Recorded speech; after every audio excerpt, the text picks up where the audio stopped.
day! Another test subject. Finally, to the fairy! Freeze! Fry! Propagate! Picked the wrong test subject. Let's see the lucky day! That tingle?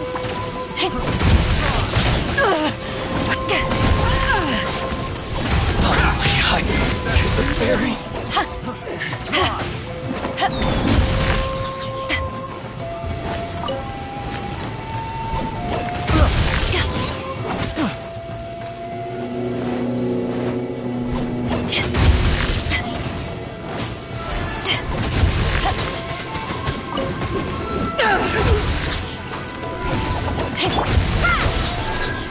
My blade! To action! Finally,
Power that ends Python!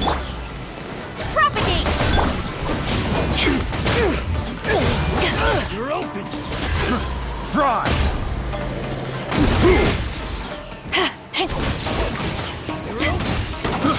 I got it! Free!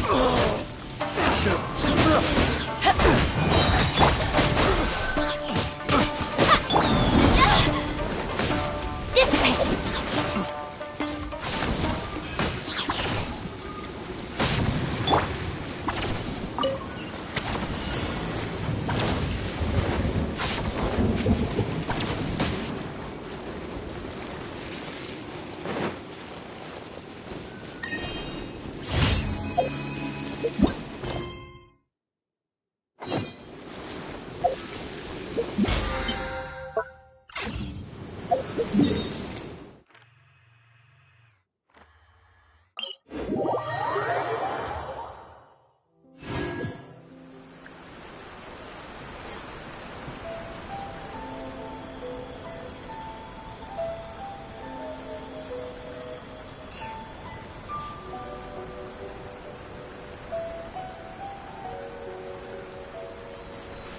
If you ever want to trade tactics, I'm always ready.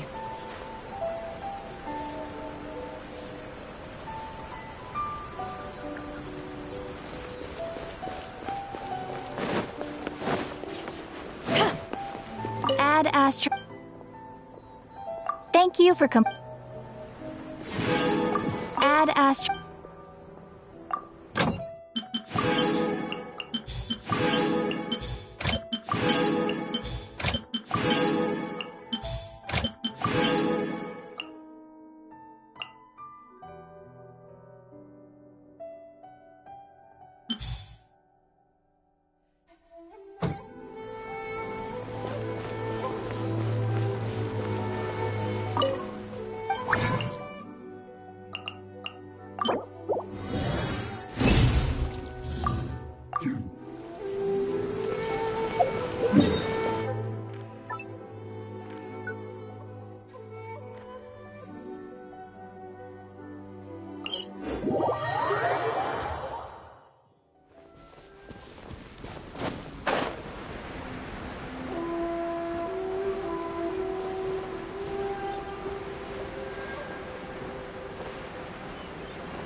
Spring forth! Propagate!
Let's get down to business. Lightning terrified! Finally,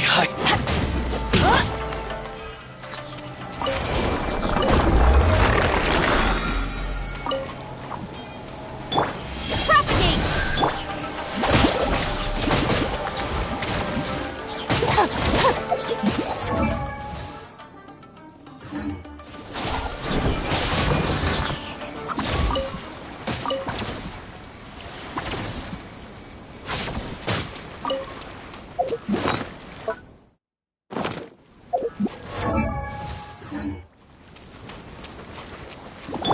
Scatter! Looking for a fight?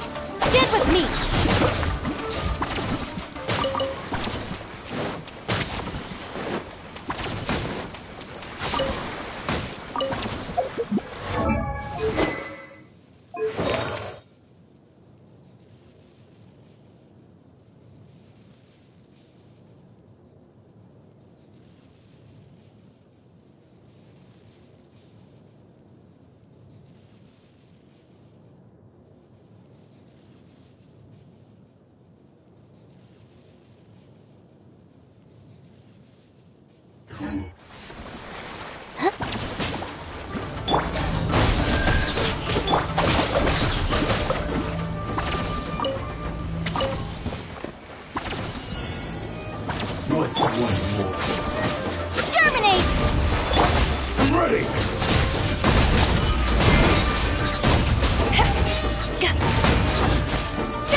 Come on, serious suggestions, please. I'm not trying to write a thriller here. It's supposed to be an essay, you understand? An essay. That means facts and logic.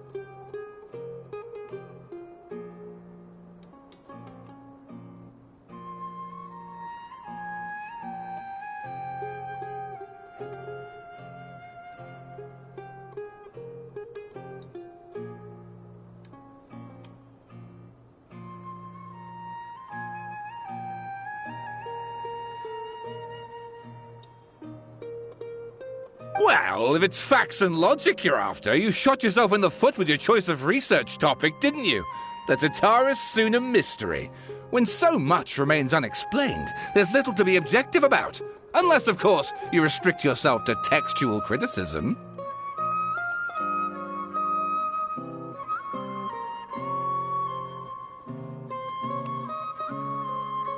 Yeah, well, I want to write my essay on something interesting, and I'm interested in getting to the bottom of all this.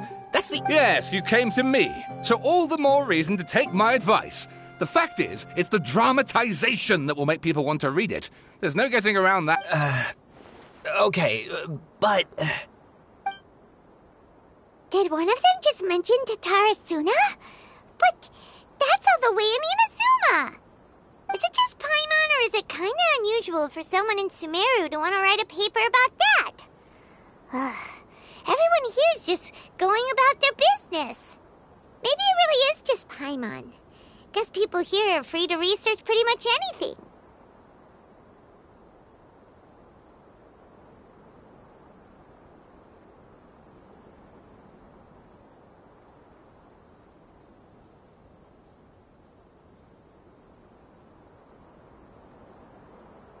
Great! Let's go find out what this Tatara Suna mystery is all about.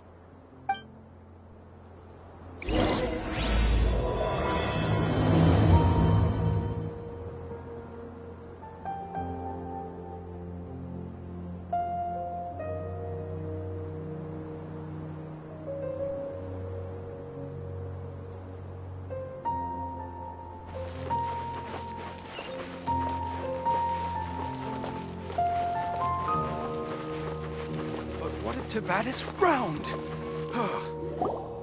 Alright, I guess I'll go with my textual criticism and your editorial direction for the first draft. I have a feeling that the missing Kabuki Mono will end up being the main focus of this paper. If only we knew where to find that traveler. From what they say about her, this seems like the kind of thing she'd know about.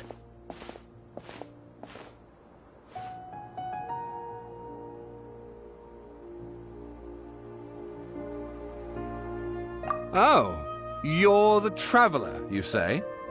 Hey, what's with that face? Don't believe us?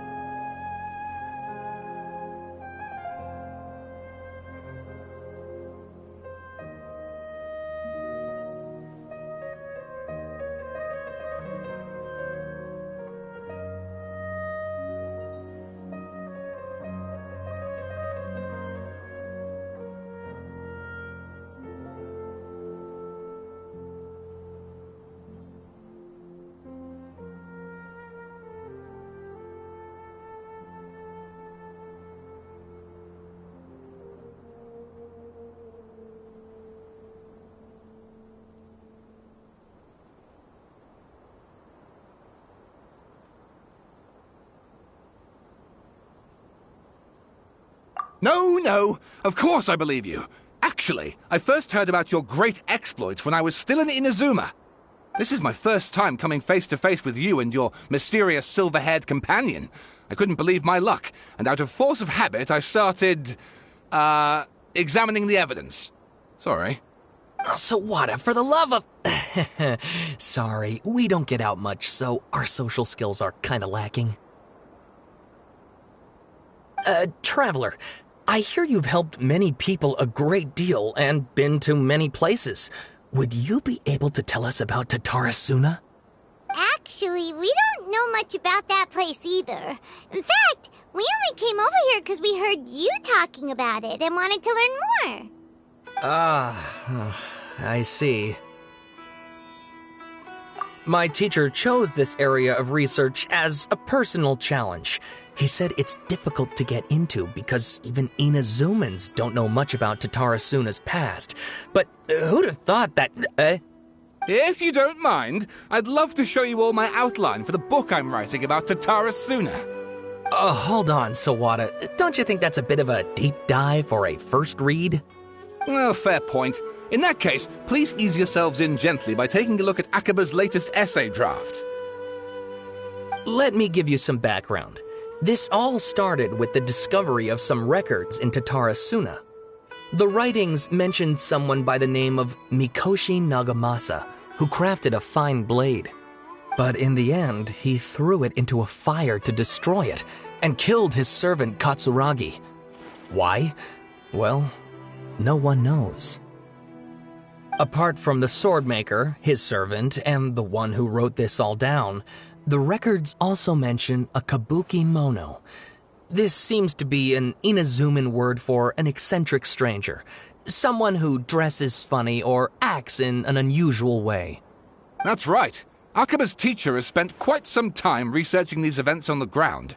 This kabuki mono lived in Tatarasuna for a while before disappearing without a trace, and shortly afterwards, as Akaba mentioned, things got pretty ugly.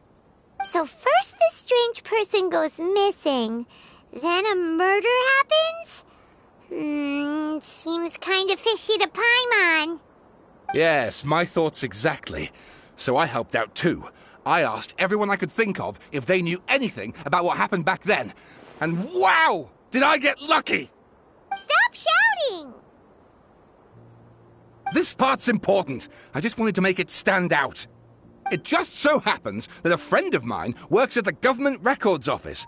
He looked into it for me, and I can now confirm that all the aforementioned individuals did, in fact, live in Inazuma over 400 years ago. Even back then, Tatarasuna was already at the center of Inazuma's smelting industry. The man in charge was a government official named Niwa. Curiously enough, it seems like he went missing too.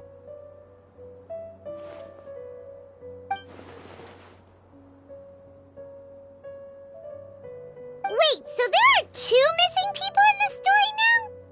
That's right! What's more, Niwa is a name with a lot of history to it. Have you ever heard of the great swordsmith clans of Inazuma? Oh, the swordsmiths? Yeah, like Ishin art and so on? Wow, yes. You really know your stuff. That makes things easier. So basically, this Niwa was a distant relative of the Kaidahara clan, the last practitioners of Ishin art. Something then seems to have happened in the Kaidahara clan, leading to their downfall. I don't know the details, but taken in light of everything else going on around that time, it makes you wonder whether it's all connected somehow. The Kaidahara clan? Sawada, you left out the biggest detail of all. Oh, yes, of course. How could I forget? Brace your minds, ladies and gents, for they are about to be blown. Or maybe you won't believe your ears. I wouldn't blame you, of course, because in all my years as a writer, this is by far the most. Get to the point, for Pete's sake. According to information acquired by Akaba's teacher, the kabuki mono was not a human, but a puppet.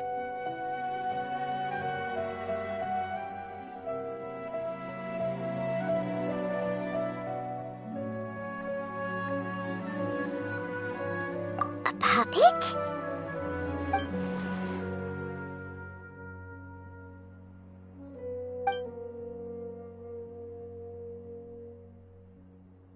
Aha!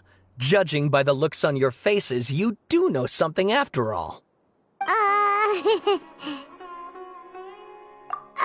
No! Paimon just meant, how creepy. The way you described it makes it sound like a ghost story. I agree, it does. But considering that non-human races in Inazuma are by no means uncommon, spooky events are to be expected. And that's exactly what my book is about. Please, take a look.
Oh, and please read my essay draft as well.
Sawada was encouraging me to follow his more creative approach, but I think essays should be grounded in facts. I don't think explaining everything away with mysterious forces will cut it.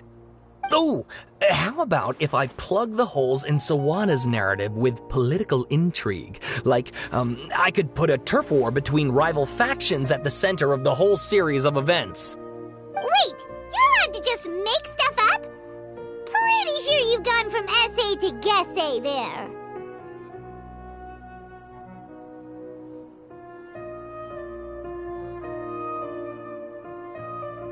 Akaba, look. Your teacher has researched this extensively. I've reached out to everyone I could think of.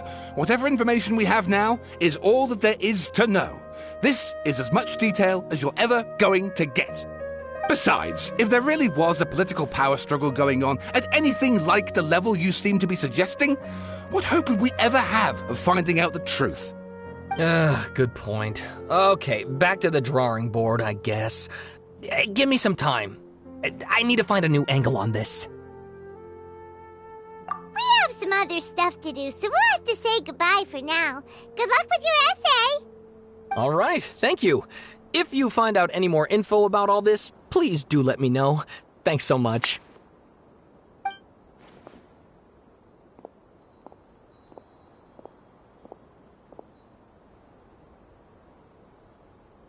Hey, so that thing they were talking about, it has to do with the balladeer, doesn't it? Okay, then even if we did know something about it, we probably couldn't share it with them, huh? After all, we kicked his butt and got him locked up. Information about people like that is usually super confidential, isn't it? If you ask Paimon, Akaba should just pick a different topic. There must be as many essay topics as there are trees in the forest. There's no point in...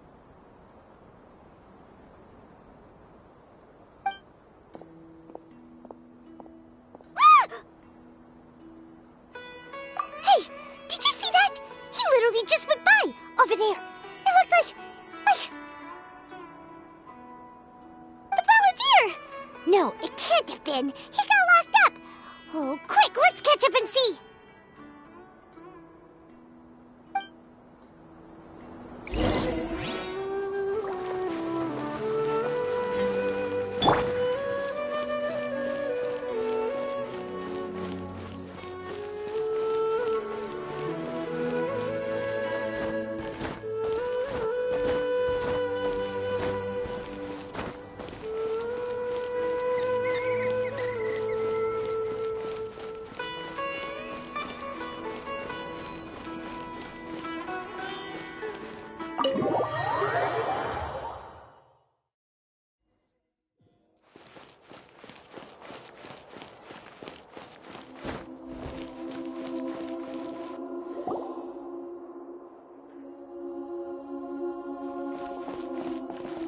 Traveler, Paimon, there you are.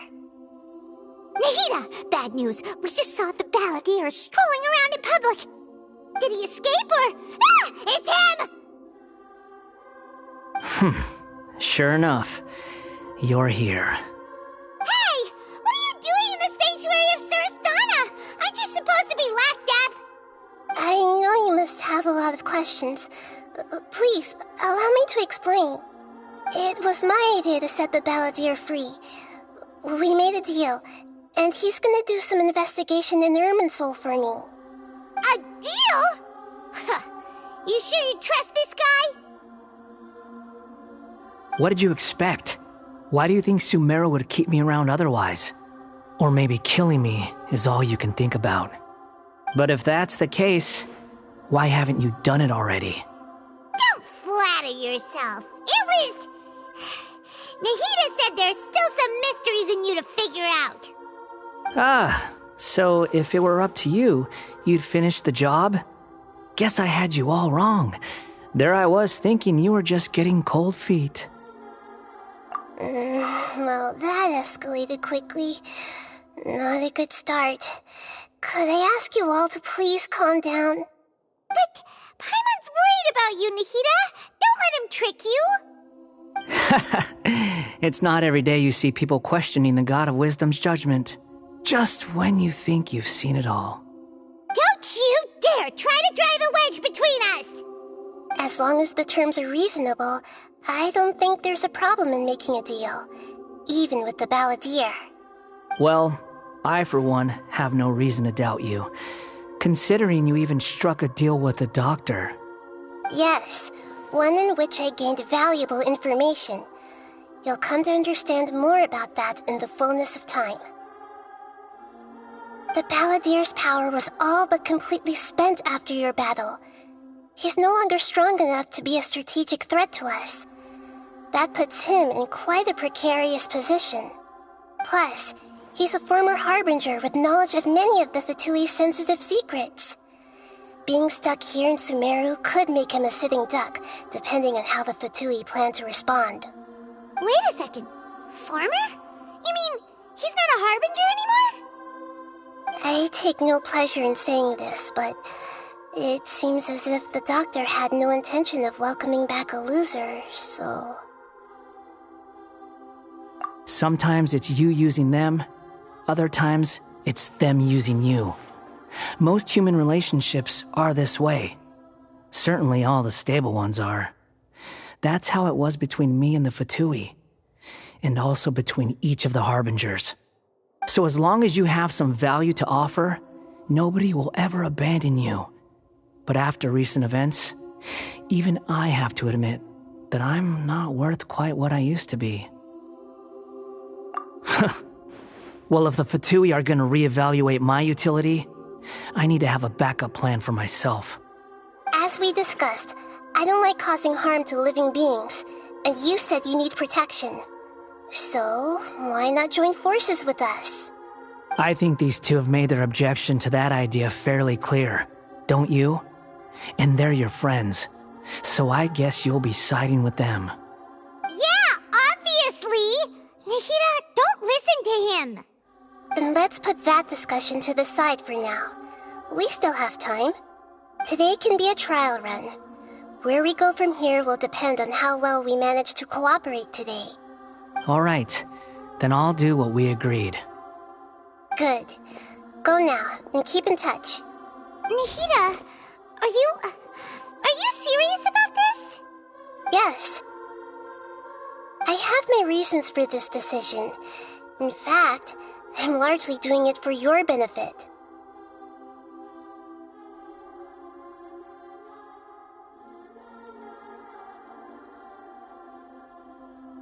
Yes. As I told you once before, there's information about your twin in Irminsul. Oh, yeah. Actually, that's the whole reason we came to see you today. So, you have an update on that? Mm-hmm. You may remember me mentioning that the Fatui had not included your twin's details in the Descender category. This is an extremely important point. It's possible that the Fatui have other information that even I don't know about. And since the balladeer used to be one of them, he'll be better acquainted with this information than I am. He was granted the power to connect with Irminsul when he almost became the god of a new era. Even though he no longer has the Gnosis, some traces of its power remain in him. He can still connect. The amount of information in Irminsul is vast beyond description. Sifting through all of it without knowing what to look for would take too long, even for me. So I asked the balladeer to search in Irminsul for any information about the Descenders. He's more familiar with this kind of information, and should be able to find it more quickly.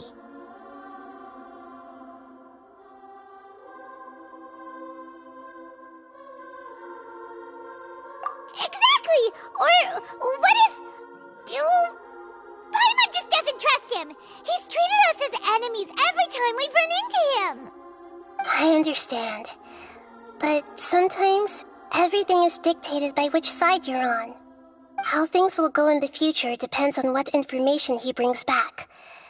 And Traveler, I know what your heart desires most of all. Our minds have connected several times before. There is a corner of your heart reserved for an intense longing. A feeling of being all alone in the dark, searching for the one candle whose light still burns. As Sumeru's deity, It is my responsibility to be on guard against the Balladeer. But as someone who counts you as a friend, I want to do something for you. If this deal with the Balladeer can give you the answers you've been longing to find, then it's worth it.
It's my pleasure, really.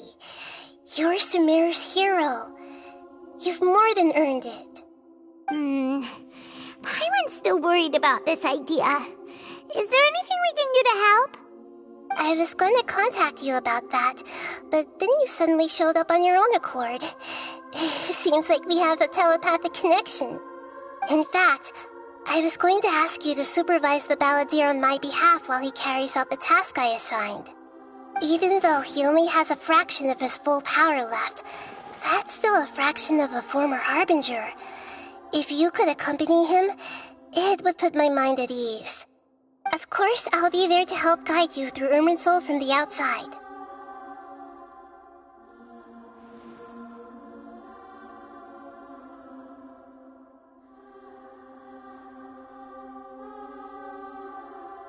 Great, thank you.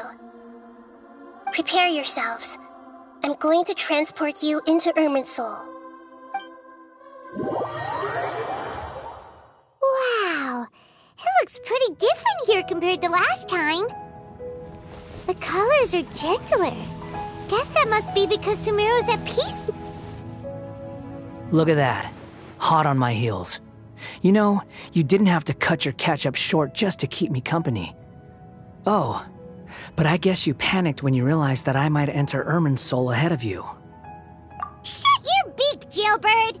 No way a prisoner gets to be so smug! I understand that prisoners have to put up with harassment from the guards, but right now, I'm on temporary release, so maybe you should think about backing off a little. Sounds like a successful rendezvous. I need to be quite clear about something. In a few moments, you'll be entering into the innermost region of Irminsul. It is an environment like no other, and the most important place in all of Sumeru. Unlike anywhere else, Irminsul's inner region consists exclusively of torrents of information.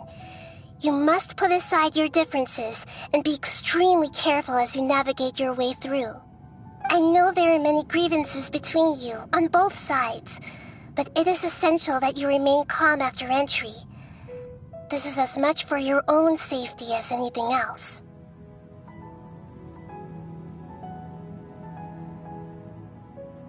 Fine, let's call it truce, but only until this mission's over. Let's cut each other a little slack, shall we? We are going to be traveling together after all. Per my agreement with Lesser Lord Kusanali, I'll be at the front.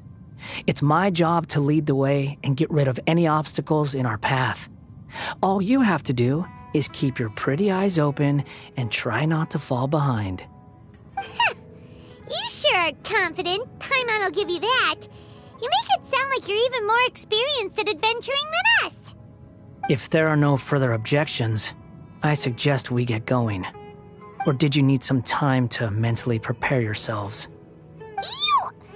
Ugh, the snark on this guy, it's unbearable.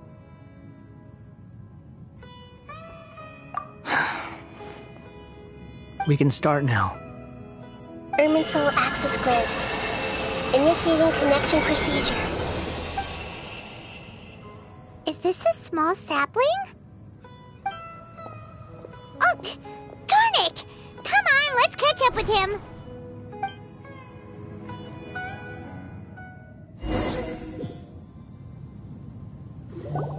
Wow!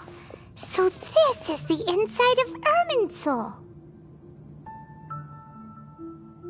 Ooh, Paimon's never seen anything like this, and it feels like a sacred place.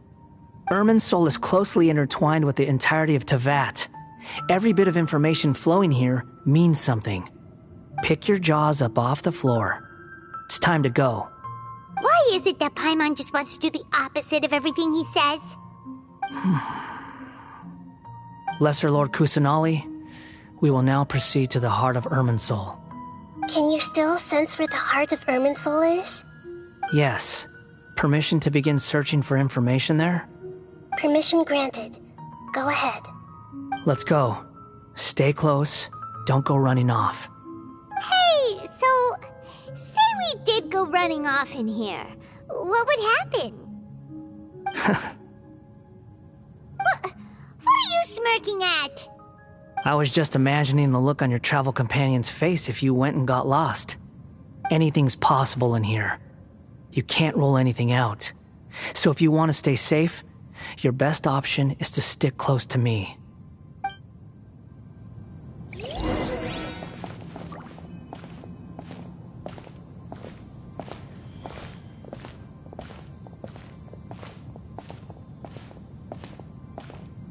These sapling things have spread out. Those are all packets of information from inside Irminsul.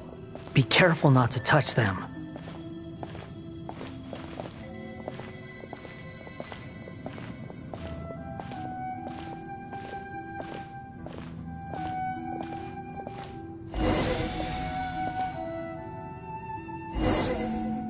It looks the same in every direction.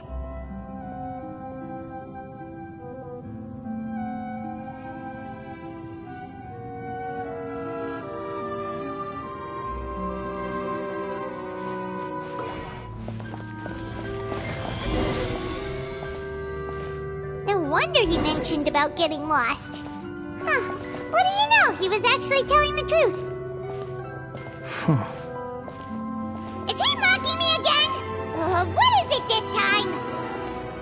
There's a time and a place to lie, but this definitely isn't it.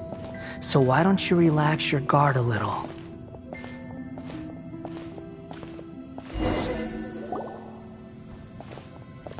We're here. What a huge tree!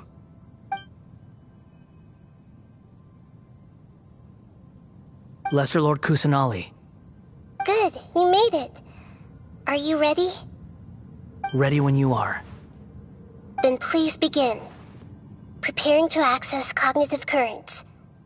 Establishing waypoint. The Balladier's actually doing what Nahida tells him. Guess he must want to stay alive.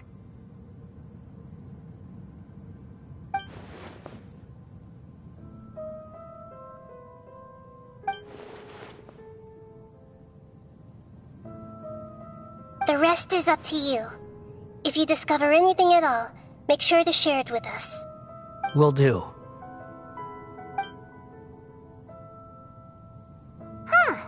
For once, we're the ones with nothing to do. Traveler, Paimon, would you like to talk?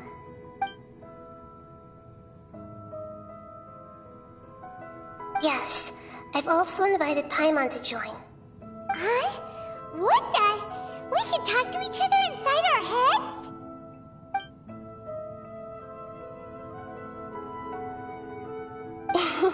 That's part of it. Plus, we're all friends. There's nothing wrong with us talking like this once in a while. Paimon's never tried this before. This is great!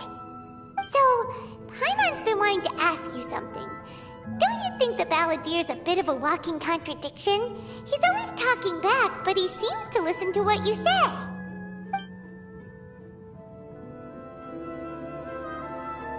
As I've told you before, there are still some mysteries for him to resolve. Things that are clear as day to me, but that he has yet to understand. Perhaps today will be the day that he finds some answers.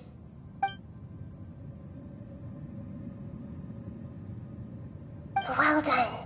Smart and attentive as always.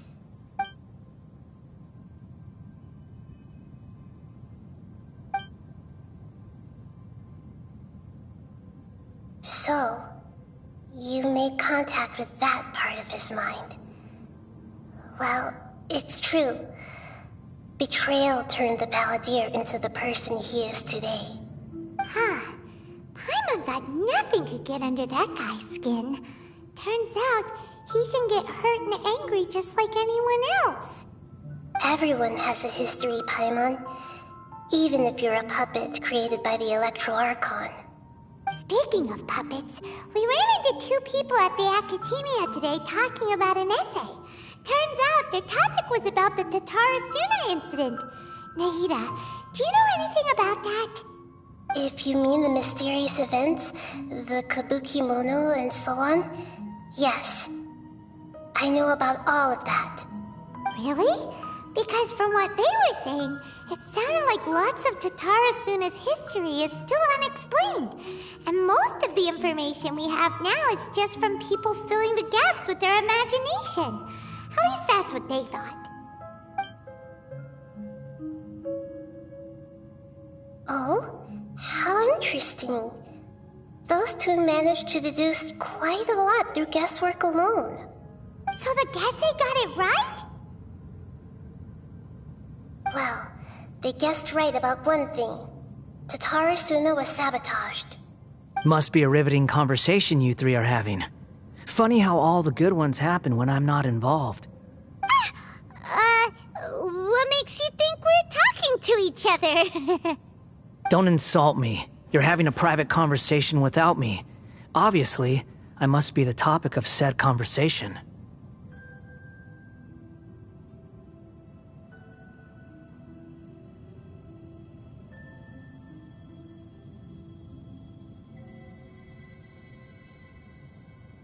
Of course you do. You can't have your prisoner knowing too much. So, have you found anything yet? Still looking. Don't get your hopes up, though. You and your twin come from outside this world. It wouldn't surprise me if there was nothing on either of you in Irminsul at all. Wait! How did you know about that? Did Nahida tell you? It's not like we've never met before. And anyway, you're world famous. It'd be more surprising if I didn't know a few things about you.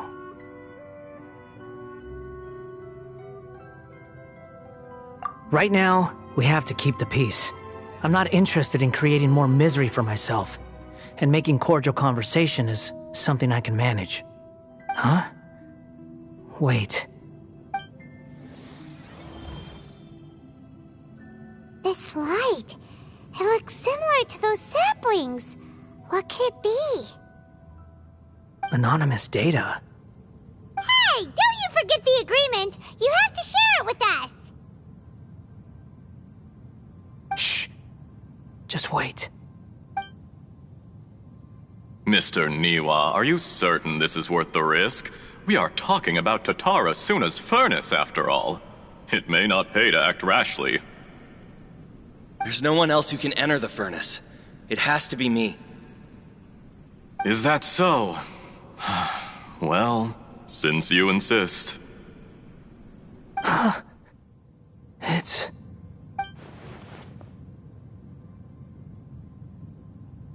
Whoa!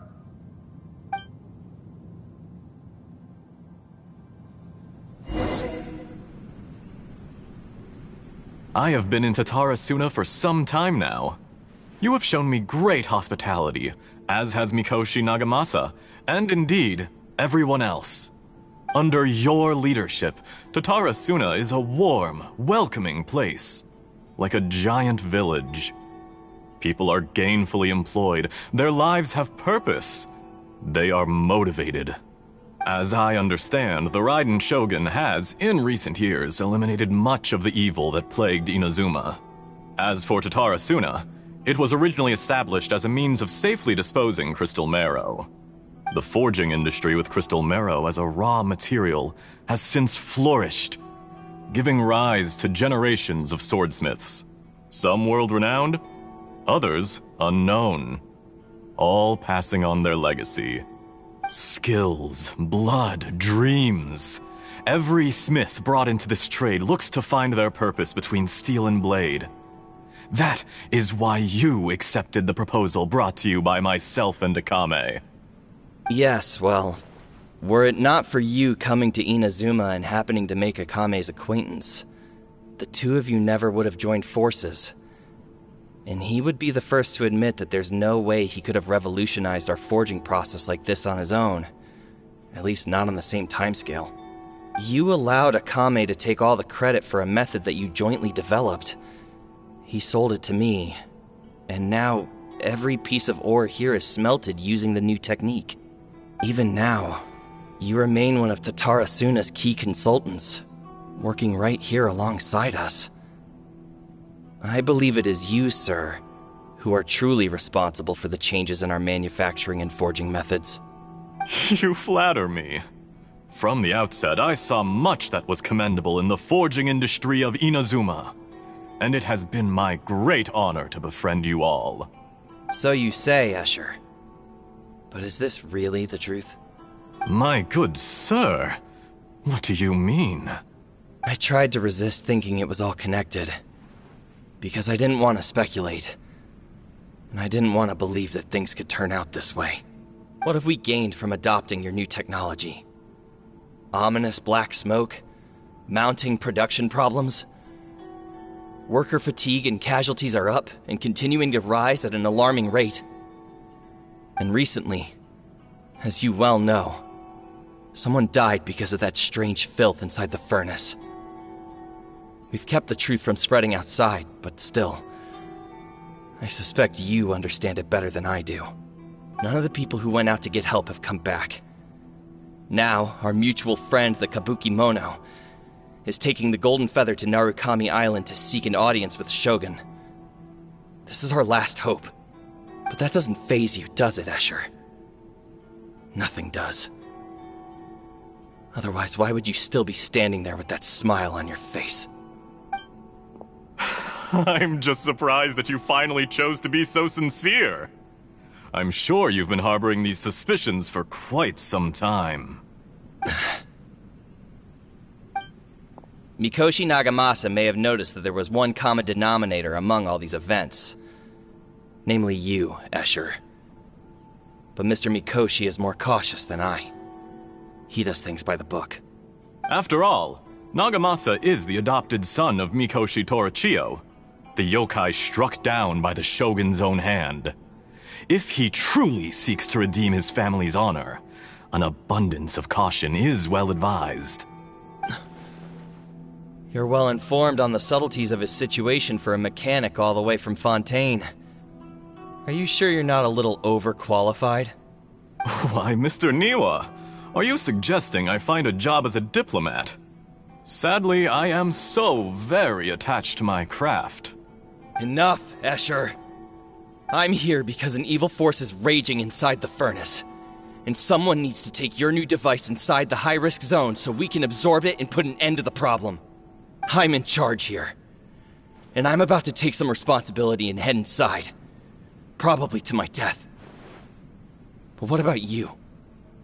What are you still doing here? Judging from the look in your eyes, you don't seem to trust me. Drop the act! We're past that now. Whoever you are, it looks like your plan to destroy Tatara Suna has worked. I just want to know what you're still doing here. What's left? Don't you have all your answers by now? Honestly, I'm just waiting for the right moment. A moment like this, where you finish talking and I stop you from entering the furnace. You...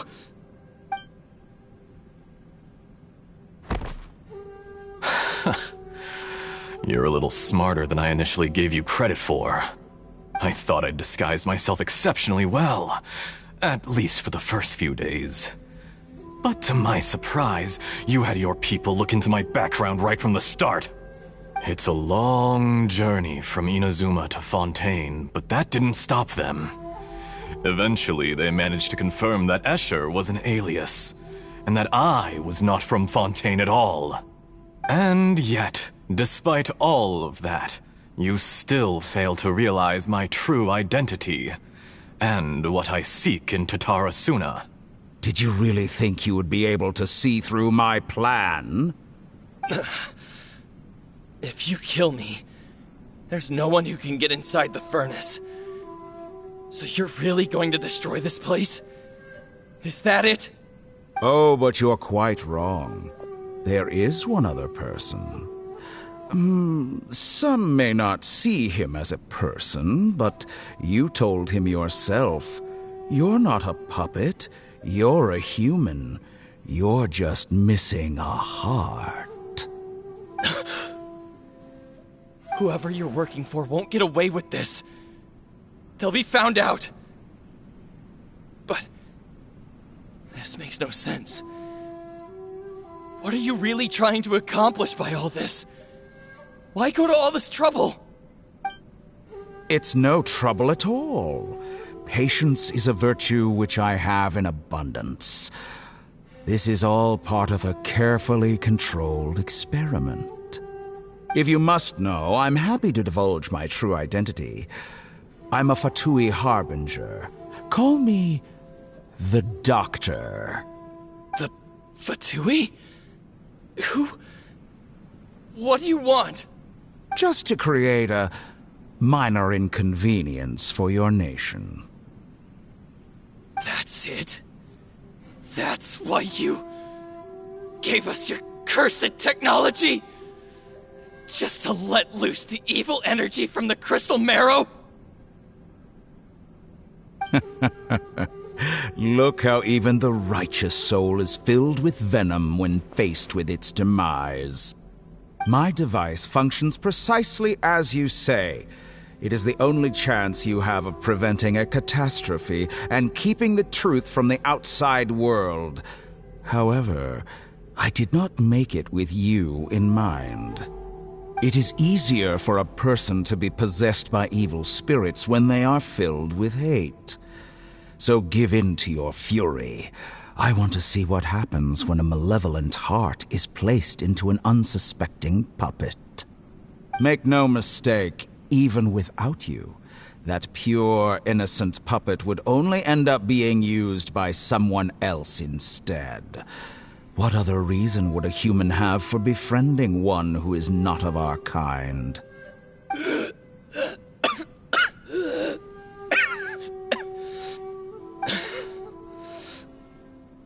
If you give him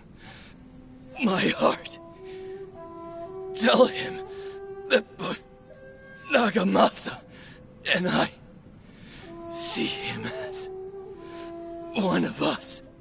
He has nothing to prove to anyone.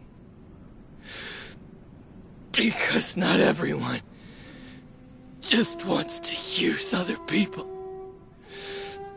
The only ones who think like that are people like you. What a beautiful way to see the world. It almost makes me feel a little guilty. Then out of respect for you, I shall redefine myself. Think of me as a monster or a demon, if you wish. At least this way your death is not a consequence of your own folly turning you into an easy target. You simply lost to something more powerful than you could ever hope to defeat. I say, Mr. Niwa, let's see what happens. Will your puppet friend become a human? No, that will prove quite impossible. Mr. Niwa? Already dead. What a pity. Jester, I have completed the task you gave me, creating a gap and infiltrating Inazuma's inner workings. What fun it was. I'd like to introduce a puppet to you. If he proves useful, let's make him our newest comrade. And if not, let's turn him to dust.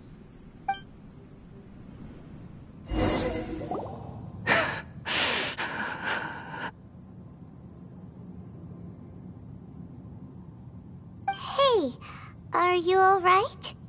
Dottore.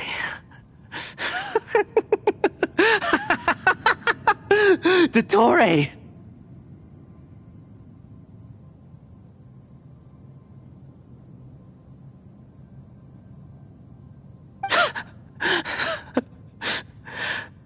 Good. Good. Was that the doctor? Did he turn into a mechanic from Fontaine?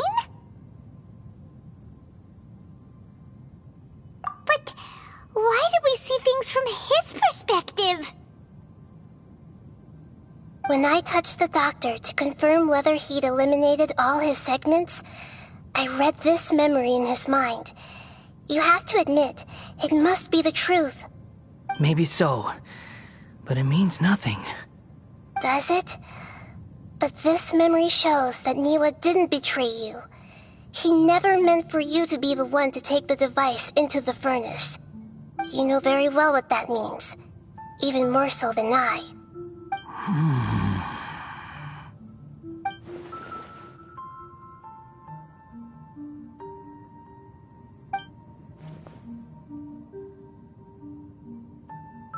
Let's give him some space. He looks really mad. Paimon doesn't want to be any... We need to give him some time to process his emotions. Paimon's still confused about the Tatarasuna incident. So, the doctor was behind it, but why has that gotten him so worked up? Nobody has ever deceived you like that, Paimon.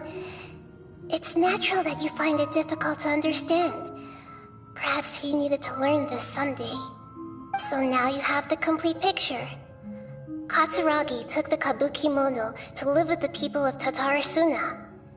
Later, the doctor showed up, disguised as a mechanic from Fontaine. And that's when the trouble began. It was all a horrific experiment planned by the doctor. Everything he did was just to plant seeds of disaster in Inazuma that would bear fruit in the future. Of all the unwitting participants in the doctor's experiment, the balladeer became the main test subject. After the events you just saw in that memory, the doctor put Niwa's heart into the device and handed it to the balladeer. Then, he instructed him to enter the furnace and absorb all the filth caused by the smelting process. The load was far beyond what he expected, but the balladeer survived. He left the furnace in sheer exhaustion and said to the mechanic, "This device seems to have protected me. What's in it? The mechanic answered. Niwa fled this place for fear of punishment, but he left you a gift. He said it's the one thing that you've been looking for. He took it straight from the chest of one of his innocent servants. The mechanic removed the withered heart from the device as he spoke. The balladeer was stunned that such unthinkable cruelty had brought him the thing he'd been longing for his entire life. A heart acquired through cold-blooded murder is a cursed thing, but it has protected him from the filth. He thought Niwa had completely betrayed him, and yet this very betrayal had ensured his survival. Overwhelmed with anger and sorrow, the balladeer threw the heart to the ground and left Tatarasuna without looking back. Holy moly! So the doctor killed an innocent man and pinned everything on the victim? That's terrible.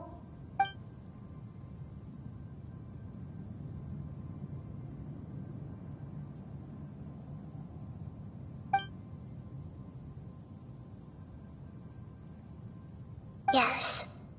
Only if he understands this can he choose a new path forward. Dottore, you brazen-faced...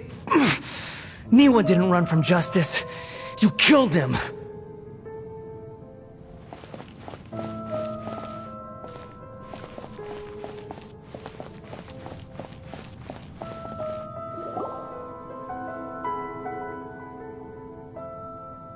Shall we see how he's doing?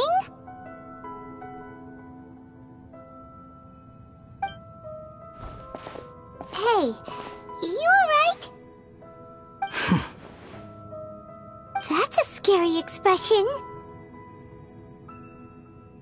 Are you worried about me? If we didn't have such a history, I'd almost think that qualifies me to be your friend.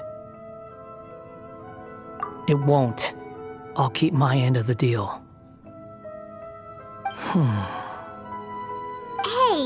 aren't you investigating the stuff we want to know about? That's why we're here. But unfortunately, there's no information about the Descenders in Irminsul. Even if you can't find anything, that seems to confirm it. Irminsul does not keep records on the Descenders. Anyone who comes from beyond this world is not counted as part of Tevat. Oh, does that mean we have to leave empty-handed?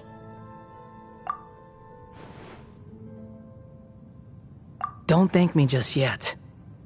You look really upset. Well, since Irminsul was a dead end, I guess I can share some other info that might interest you. Huh? About what? The reason why there are records about your brother in Irminsul. It might have something to do with Conria. Apparently, Conria was his first destination when he arrived in this world. Plus, he only came to this world because the heavens responded to the summoning. The heavens responded? The Jester told me this himself. You can take his word on this. He was a royal mage in Conria, and lived with your brother for a time.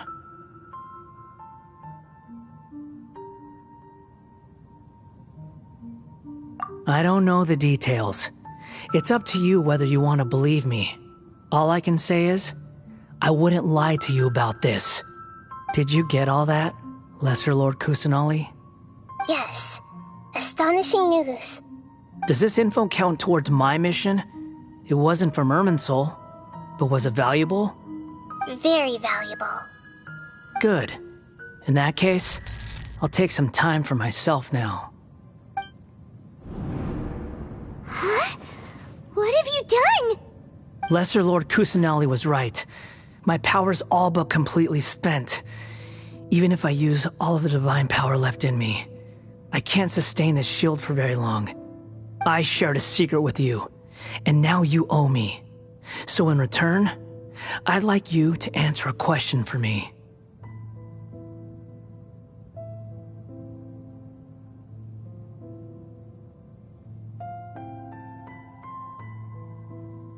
Give me your hand.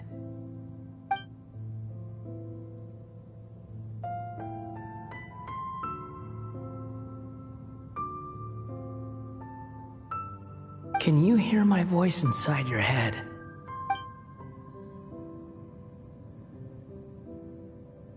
No, I can't do anything like that anymore. At most, all I can do is exchange a few words with you. So tell me, in this world, is it possible to change the past?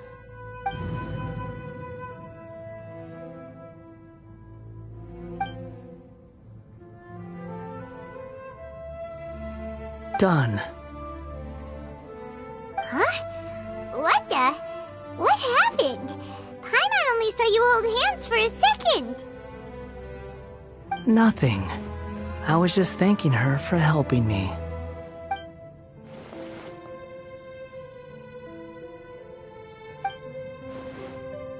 So long. I suggest you get yourselves out of here quickly. Where are you going? Hey, wait up! Didn't you say not to go running off? Fast reaction time. But I don't think we'll be seeing each other again. From this day forth, the names Balladeer and Kabuki Mono will cease to exist. Those who died in Tatarasuna because of me deserve another chance at life. Hey, Balladeer! Don't do anything stupid! You know, I never did like insects. Hordes of the puny things swarming together can be a real nuisance. And I enjoy nothing. But if a colony of harmless ants isn't threatening anyone, I guess they deserve to be left alone. Luckily, everything can be set right. Balladeer! Balladeer! Uh-oh, he disappeared. Come on, we gotta find him somehow.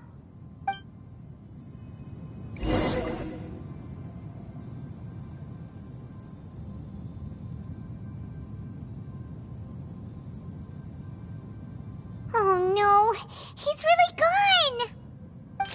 Oh, can you hear me? Nahida! Traveler, Paimon, Balladeer, what happened just now? I was suddenly cut off by some kind of power.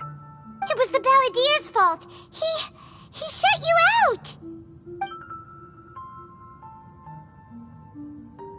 I didn't think he'd be capable of something like that with so little power left. Did he keep some of his power hidden when he was defeated? Or did he achieve something beyond his abilities, and it took everything he had? Where the heck did he go? Ugh, it's all our fault. We were supposed to keep an eye on him. Sorry, Nahida. Don't be. It's not your fault. Please, let me handle this from here, even though I'm not sure I can solve it. We're running out of time. Follow my lead and get out of Irminsul as soon as possible.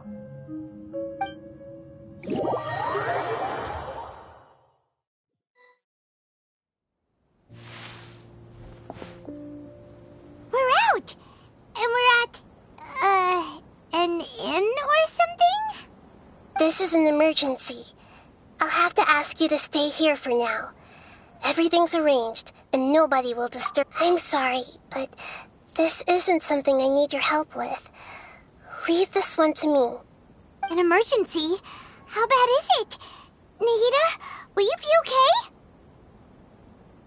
Don't worry. If my assessment is correct, though there may be some minor disturbances, it won't lead to a disaster. Please rest and recover your strength here until I say it's safe. Her voice has gone. Paimon can't shake the feeling that something really big has happened. What do you think the Balladeer meant? And why did he suddenly grab onto you before?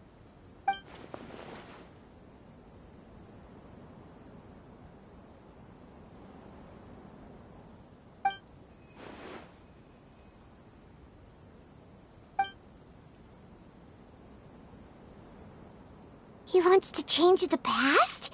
But surely that's impossible! Right! You can't just rewrite history! All that stuff happened already in real life! It's like, imagine Paimon drank all the water in this inn. Even if no one was there to see it, Paimon would sure as heck remember drinking it!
actually succeed, right?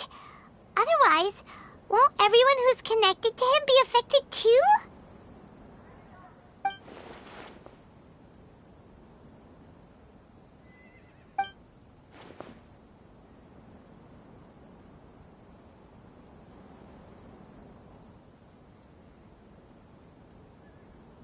There's nothing we can do about it at this point.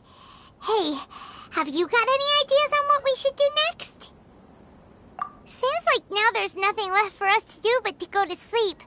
But Paimon's still so worried. Paimon won't be so... How about... we list all our favorite foods to take our mind off things.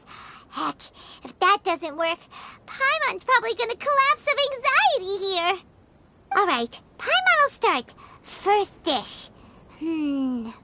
Munstack grilled fish. Oh, and chicken mushroom skewers. Tea break pancakes. Cream stew.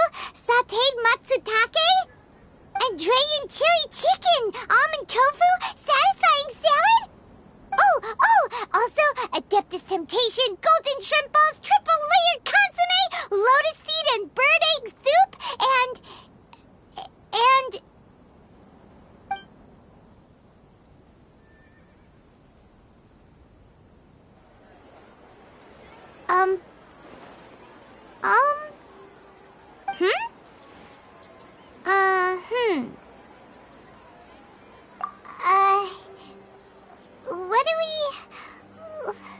What was Paimon supposed to be doing just now?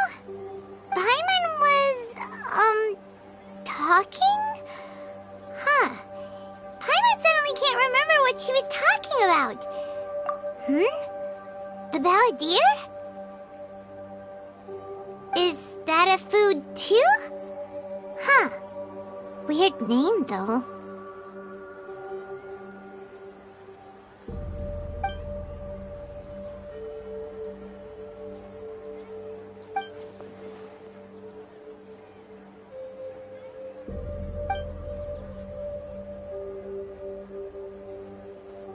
What's wrong? Your eyes are like saucers. Was it something Paimon said? So, the balladeer. Is that someone's name? 'Cause it sounds like a nickname or something.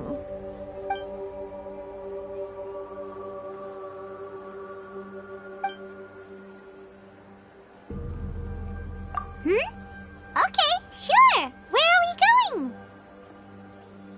Huh? Fine by Paimon, but is everything okay? You're acting like this is an emergency.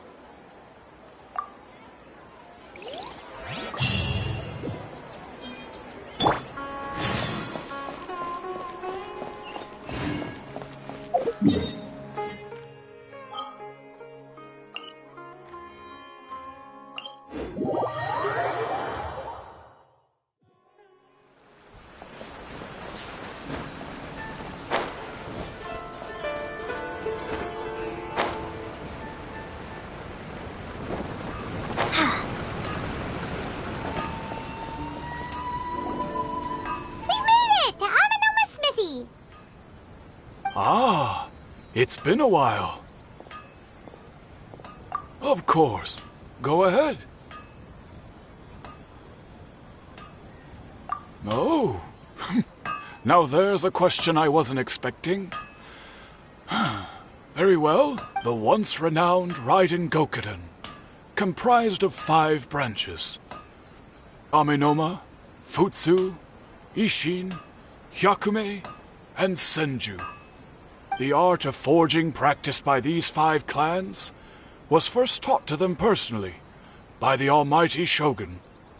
Over time, the 5 branches diverged from one another as generations of bladesmiths honed and perfected their craft until they became 5 distinct traditions.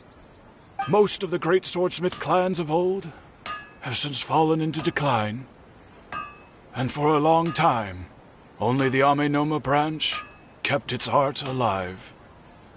But fortunately, Kaede Harakazuha recently returned to Inazuma and took up the mantle of the Ishin art. Now, 2 clans remain, of the original Gokuden 5. If my memory serves me right, you yourself were present when he forged the Ishin blade. Oh, yeah, we were! Paimon remembers that now. We learned a bit about the decline of the Raiden Gokuden then, too. It seems like such a shame. That, my friends, is a tragic tale indeed. In fact, this was not made known to me for most of my life. All these years, I knew of those great clans' demise, but never the cause. Only recently, when the question was on my mind, did I ask Kaedehara Kazuha about this. He told me that, as we are both heirs to a branch of the Raiden Gokunen, it was right that I should know the truth. There is no harm in telling you, but I must warn you. It is a dark and sorrowful tale. The Raiden Gokuden were the targets of a murderous rampage by a vengeful bladesmith. Vengeful? Why? 400 years ago, so I'm told, there was a catastrophic malfunction in Tatarasuna's furnace. One brave swordsmith heard the commotion and chose not to flee, but he rushed to the scene, hoping to prevent a disaster. Tatarasuna was home to a state-of-the-art forging and smelting operation in that day, and overseeing it was the armory officer. His surname was Niwa, though he had family ties to the Kaedehara clan. Knowing that they had just one chance to save countless lives, Mr. Niwa and the swordsmith leaped together into the furnace. The furnace quickly stabilized, but neither of them made it out. The smith's death, though heroic, dealt a devastating blow to his family's fortunes. His orphaned son was left to fend for himself, and grew up deeply resentful at the world. In his heart, the whole of Inazuma was culpable in his tragedy. He hated the almighty shogun for her apparent indifference towards his father's death, and he hated everyone who had done nothing to try and save him. Powerless and destitute, the only legacy he had to pass on to his children was his hatred. Generation after generation bore this grudge, living in utter misery. Alas, if only the story could have ended there. But 100 years ago, the then head of this family reached the end of his wits. He could bear their fate no longer, and yet he could do nothing to change it. Finally, he made a drastic decision to take revenge on the Raiden Gokuden. In doing so, he sought to vent his pent anger and shake the very foundations of Inazuma's forging industry. In his fury, he murdered indiscriminately, killing even bladesmiths from the Hyakume clan which he belonged to. His goal was absolute, the devastation of all of the Raiden Gokuden. But when he came to the Kaedehara and Kamisato clans, his killing spree came to an abrupt end. He failed to catch them unawares. They fought back fiercely, and they did not spare his life. That is why the Kaedehara clan and their Ishin art survived that day. I suppose they were the lucky ones, under the dire circumstances.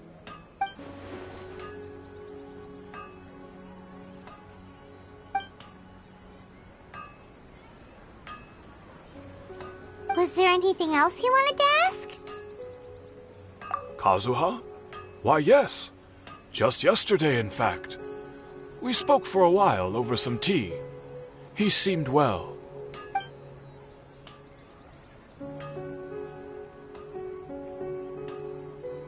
My pleasure.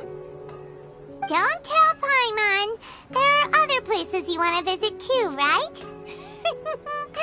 Your expression says it all. You can't hide anything from Paimon. On to the next stop. Lead the way, traveler. Paimon will be right behind you.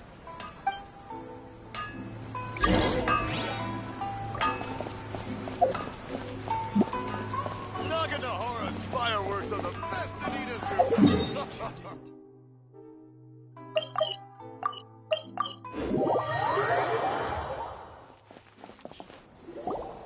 We're here!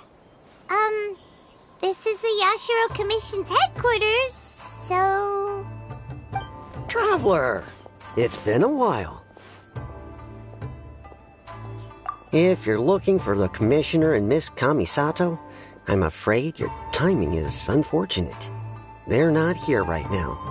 Are they out on business? The Commissioner is out on business, and Miss Kamisato is standing in for some meetings in the Commissioner's place. If it's urgent, you're welcome to wait inside until they get back. What do you think? Shall we go in?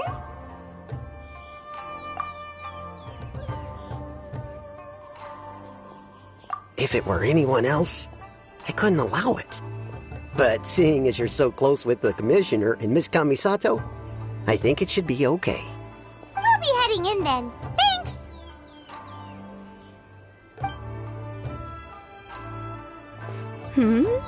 Hello, dears. Is there something you want to say? Of course, traveler. Yes, I know who you are. Miss Kamisato has told me about you. What would you like to know? Oh, they're both very well indeed. Lately, Miss Kamisato has been rather busy attending all kinds of meetings and occasionally paying visits to some local organizations on the Commissioner's behalf. As for the Commissioner himself, well, you know, busy as ever. That much hasn't changed. Although he does seem to be in a rather good mood these days. So pretty much business as usual on the Yashiro Commission, huh? Very much so.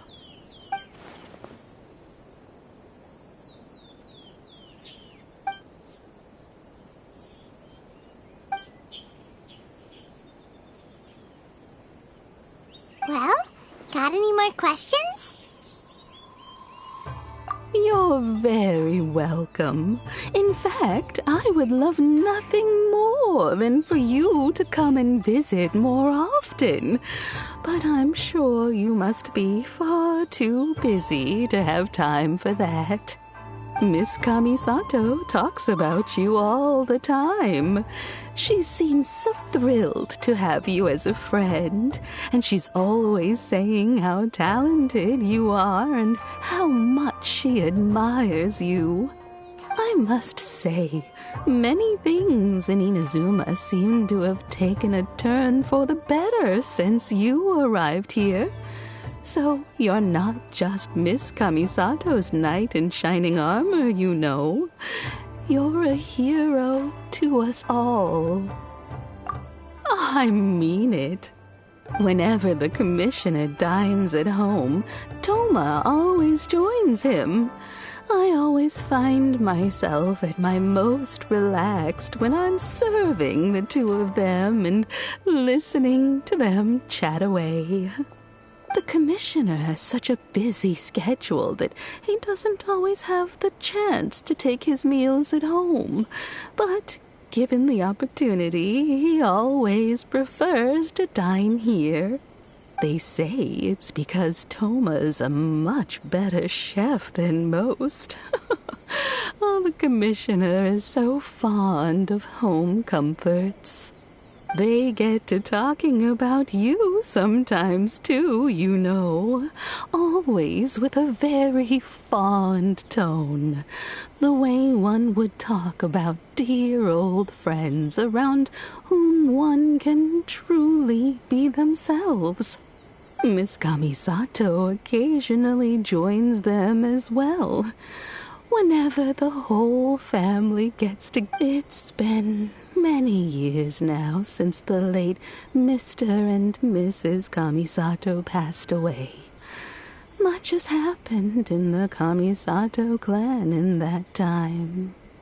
As someone who is old and gray enough to have watched their son and daughter grow up, It makes me so happy to see them meet a dependable friend whose company they enjoy so much.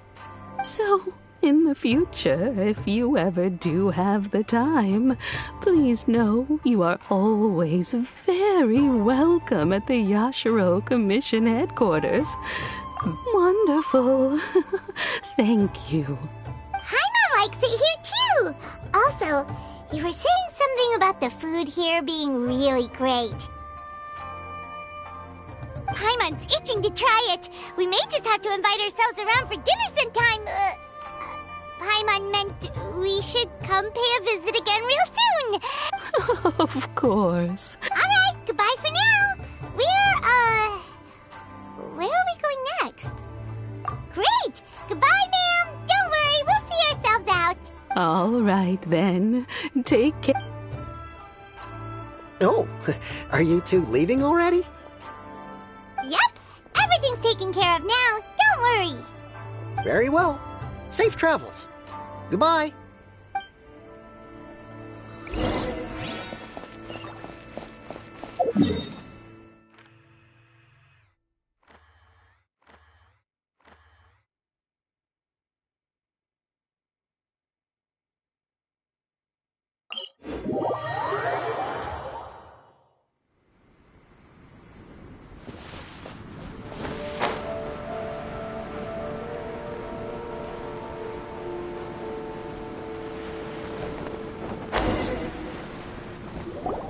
Well, here we are.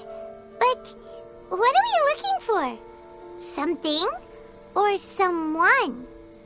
Do my eyes deceive me, or is that the Traveler and Paimon?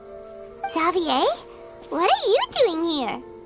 I was in the general area, and now I'm in this specific area. There, that's me. So what about you two?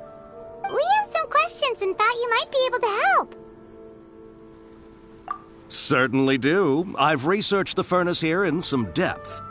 If there's anything you want to know, just ask away. Like the back of my hand. Make no mistake, I have been here a good many times before. Not only that, but I've met people in Inazuma whose families used to live in Tatarasuna years ago. They said it's all true, the history here. Oh, well, it's a long story, don't you know? The tale of Tatarasuna starts a long time ago. I'm told that its history is one of the most foremost forging and smelting operations in the nation, goes back around 1,000 years. Still, the furnace has had a couple of serious maintenance issues along the way. A couple? When exactly? One was just in the last few years, the other was several hundred years ago. A fun fact, I'm not the first Fontaine tech guy to come and work on it either. There was a guy back then, too. They say he was a mechanic who consulted on a technology upgrade. It seems like the technological collaboration between our two nations goes back a long way. How about that?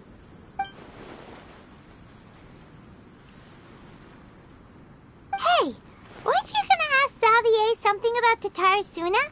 Come on, ask already. Oh, I didn't realize you two were here for a history lesson. Me neither. Paimon doesn't know what's gotten into this one today. Feels like we've been preparing for a history exam or something. What brought this on? Did you just wake up today with a sudden burning desire for historical knowledge? Sure, go ahead.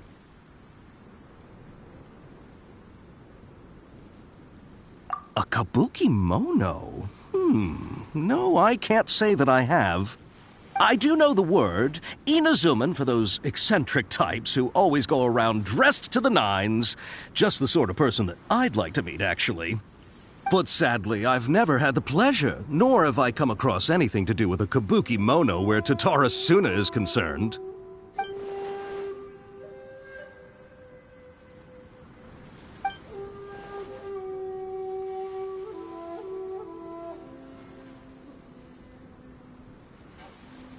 Of course! Don't mention it. Oh, we're leaving? Okay, bye, Xavier. Oh, you're most welcome. More than happy to help. Farewell. Looks Looks like you got all the information you're looking for. Sure, but what's up with you today? Whatever it is, it seems like it's really troubling you. Keep your smile, Spinal Crocodile. No matter what happens, Paimon will always be there for you. Hey, don't mention it. Alright, let's head off and go meet Nahida.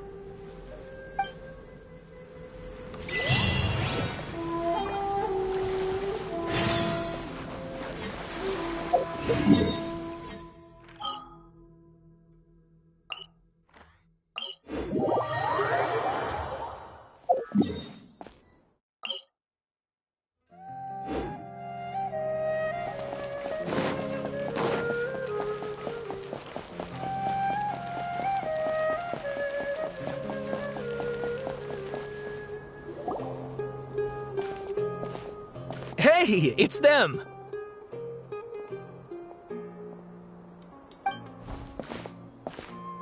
Akaba, Sawada, you're still here?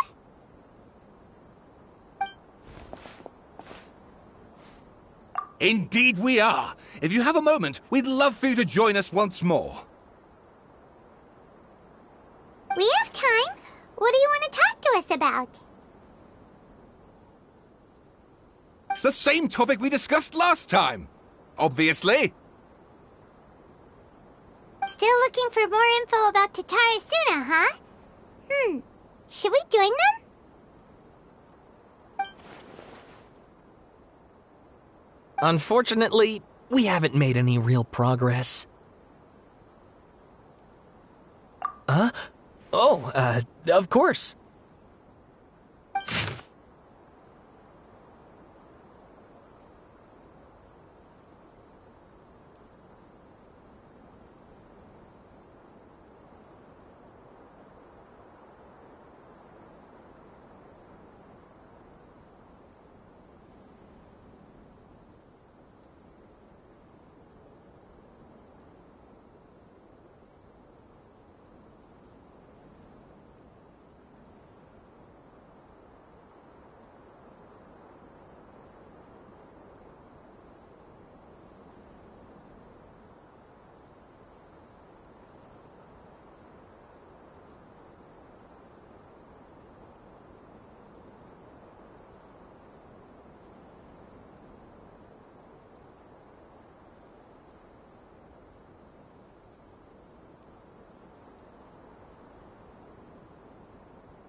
I presume you'll want to read mine as well.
Well, what do you think? Hey, Traveler. Remember how last time Akaba was saying how he wished he could gather more information about all this? Well, we just got back. What did you find out? Something big? It's a long story. Basically, we have some friends in Inazuma, and...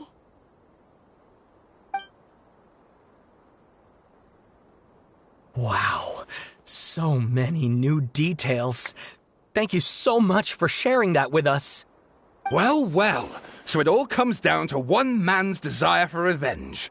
Huh. You heard this from a member of the Amanoma clan, you say? Then I guess it must be true. Ugh. So there's no ghost story here after all. This new information actually lends further credence to my hypothesis.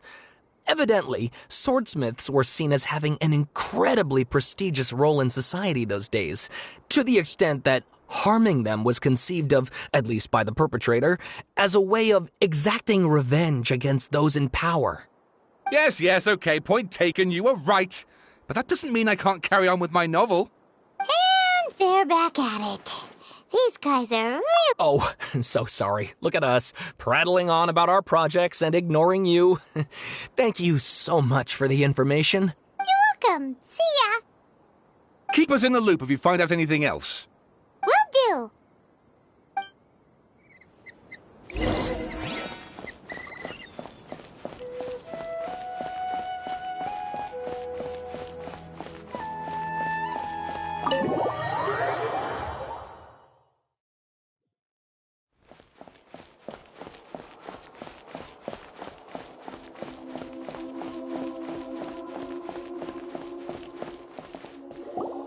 Nahida, we're here! Traveler, Paimon, how have you been? Ugh, where to start? Paimon hasn't had a moment's rest this whole time. That night, we ended up chatting and chatting until suddenly the sun was up. And then she decided she wanted to go to Inazuma. The Balladeer? It sounds like some kind of code name. You look troubled. Is there something you need to tell me?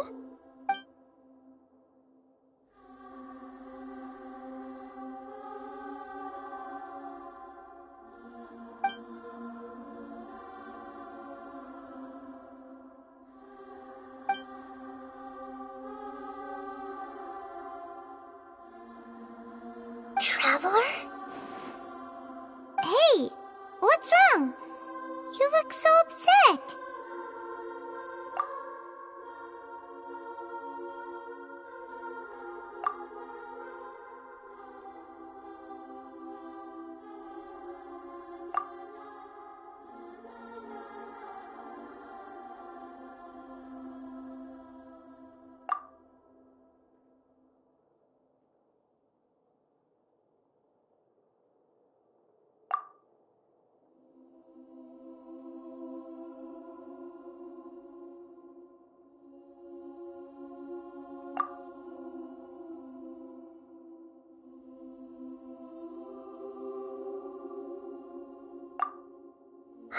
That's quite a story.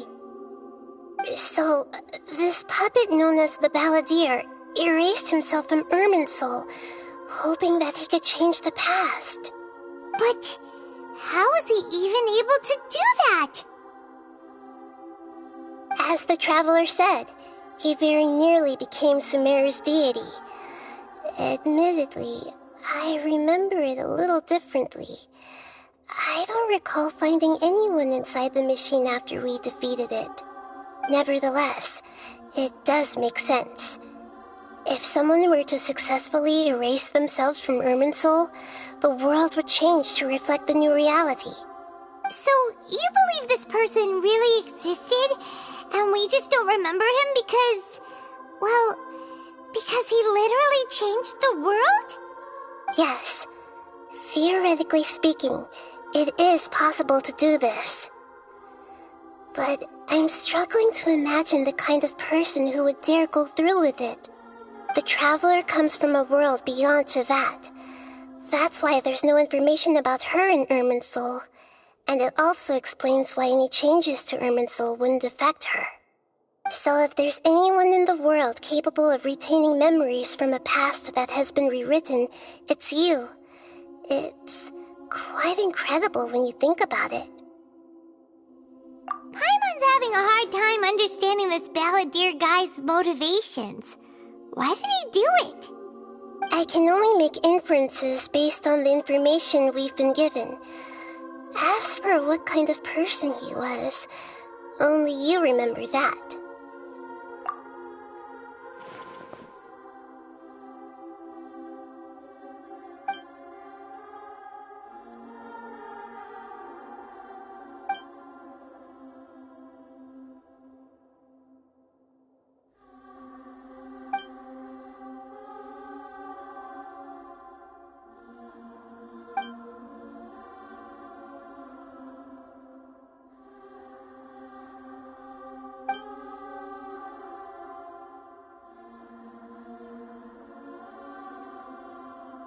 Something else worrying you?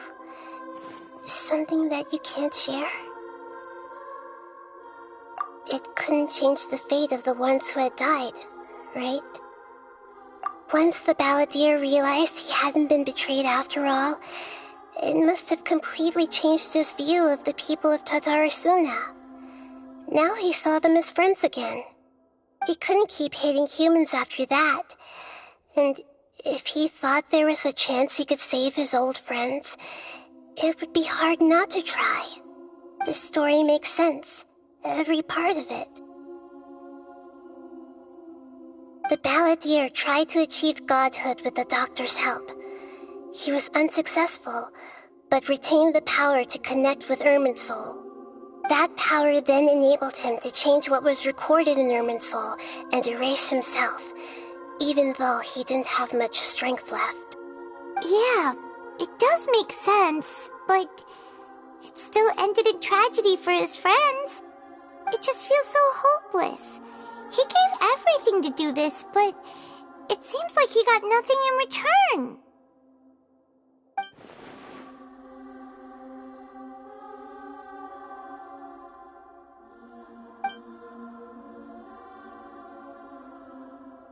Please wait a moment.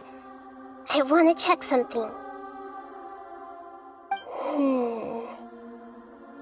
Found it. This should be the one. It turns out that I have a strange way of confirming everything she has told us. What is it? A record from a personal collection. It was tucked away in a corner. You should take a look.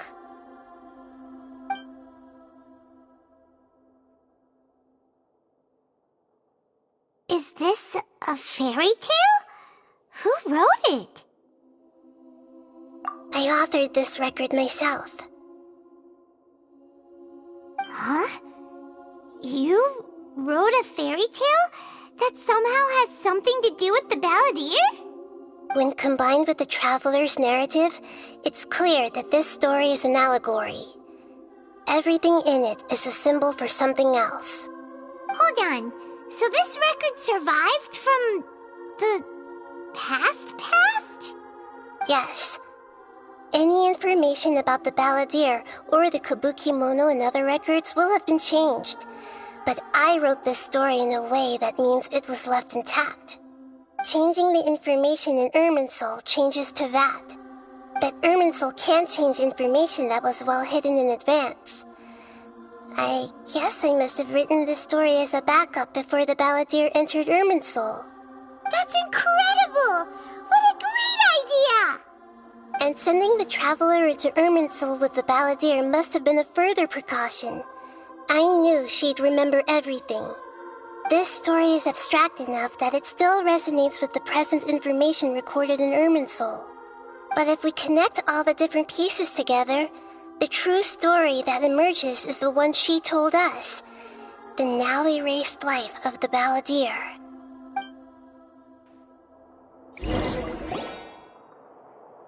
There was once a lone monster draped in fox fur. The monster found a family of foxes, joined them, and they became friends. The monster lived with the family day and night, and everyone treated it as one of their own. Once in a while, the monster would take off its fox fur at night and lament to itself as it gazed at its reflection in the water. I am a monstrosity, yet they are too foolish to see it. I pity them. But the monster soon found solace when another came to live among the foxes who was not their kin. A kitten, carved from the wood of a white tree who had been abandoned by the humans. The kitten too wished to become a fox, but its tail was too slender and it could not grow a coat of richly colored fur. Yet when the other foxes saw this, they spoke words of comfort to the kitten. Even without a tail and fur like ours, you are still one of us. Furious at this happy resolution, the monster lit a fire on the mountain. The terrified animals panicked as the fire spread. The only way to extinguish the flames was to make a sacrifice. A gray fox stood up and addressed the monster. It said, "You are the cleverest among us. Surely you can help us find a way to solve this." The monster smiled, led the fox toward the fire, and murdered it. The gray fox's heart was turned into a beautiful drop of water, clear, spotless, and pure. The monster gave the heart of water to the kitten, telling him, "The foxes have decided. You are the one who must be sacrificed. Take this, quench the flames, and die for your fox kin." The fire was extinguished, but the kitten lived. It left that side of the mountain and found a little bird who had a broken wing. The two promised they would spend their whole lives together, but the little bird did not have long left to live. It passed away soon after. After burying the bird, the kitten left the mountain for good. Never again would it cherish a single creature nor a single blade of grass that stood on that mountain. The kitten spent the nights wandering aimlessly, gnashing its teeth at the moon. How it wished to swallow the moon and devour the moonlight. If the world could only return to darkness, then it would finally be peaceful and content. I will become the new moon, the answer to everything. Then, no one will know that there were once birds, foxes, and cats in this world. And no one can know that they were different.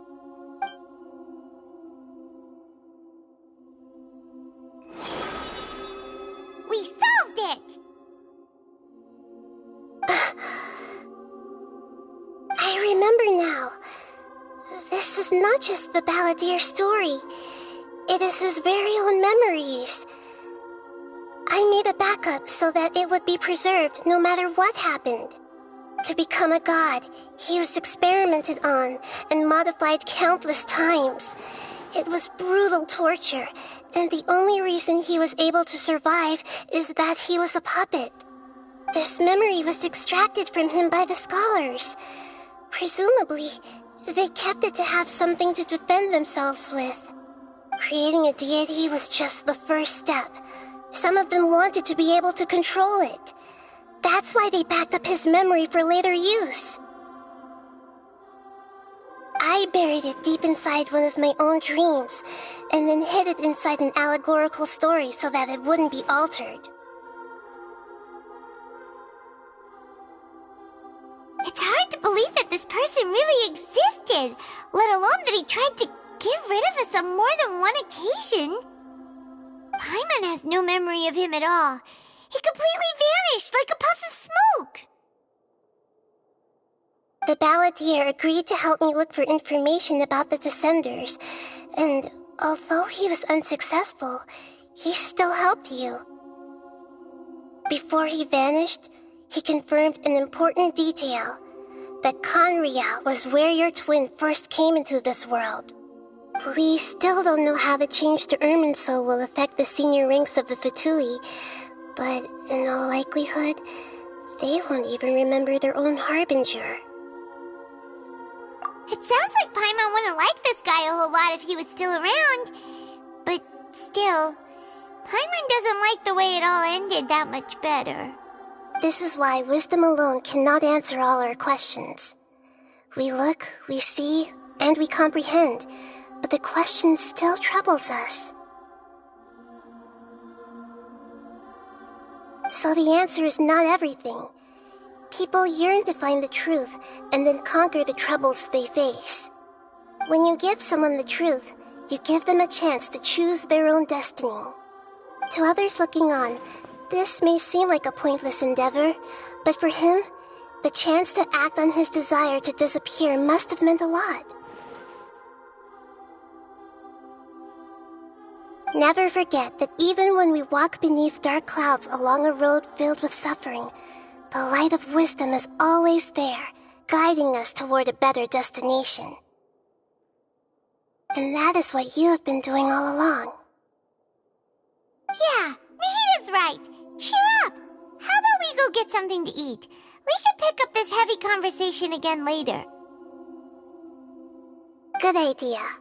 Paimon, why don't you take her out for a walk to clear her head? You got it! Come on, Traveler! You need to get out of your head for a while. You'll feel much better after taking a walk. Let's go get a snack from one of the stalls in the Grand Bazaar! That'll be sure to lift our spirits. It must be really...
What should we eat first?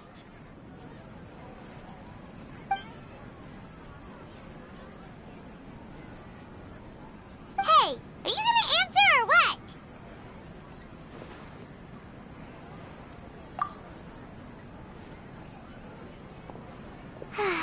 Alright, whatever you want. Well, Paimon will be right here when you figured stuff out. Then we can get something to eat.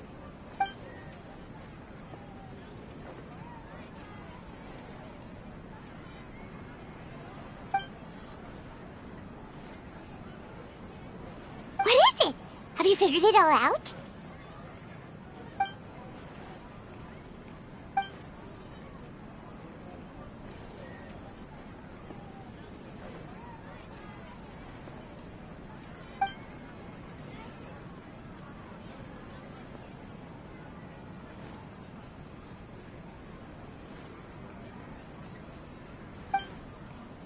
Why'd you jump up all of a sudden?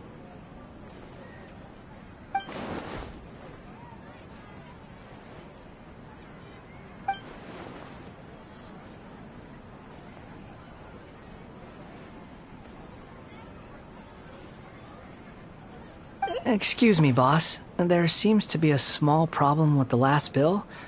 Look, here.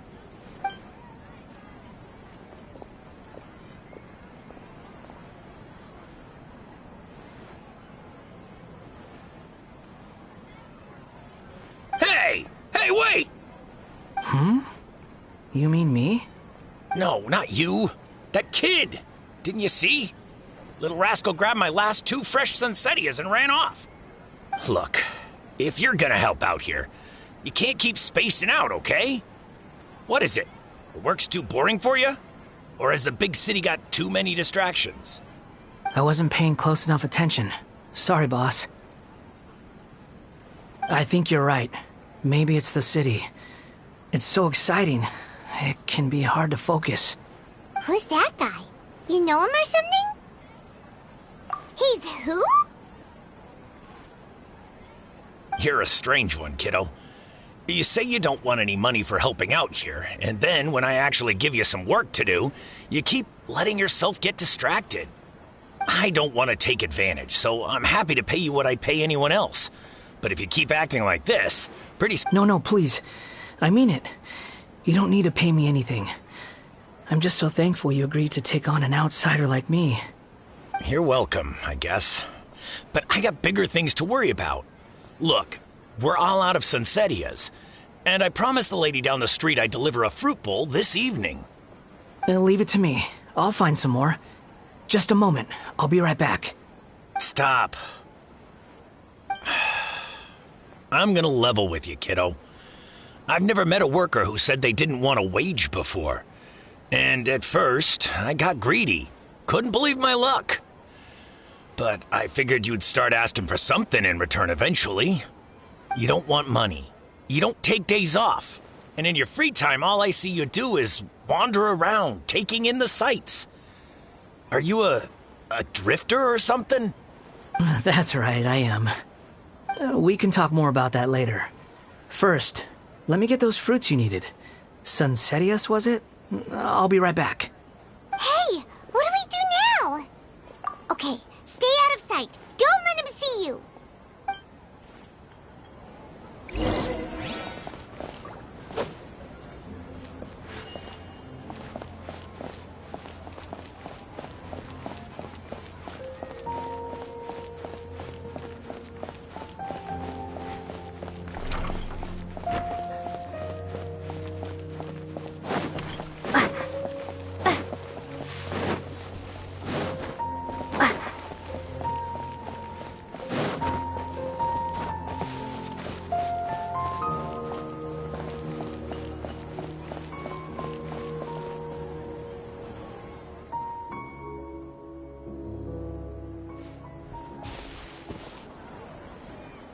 Yeah, this'll do. Even though you say he's the balladeer, what are we planning on doing? Stealing his Sunsetias? Isn't... Oh, all right. This should be enough. Guess I should wash them before I take them back.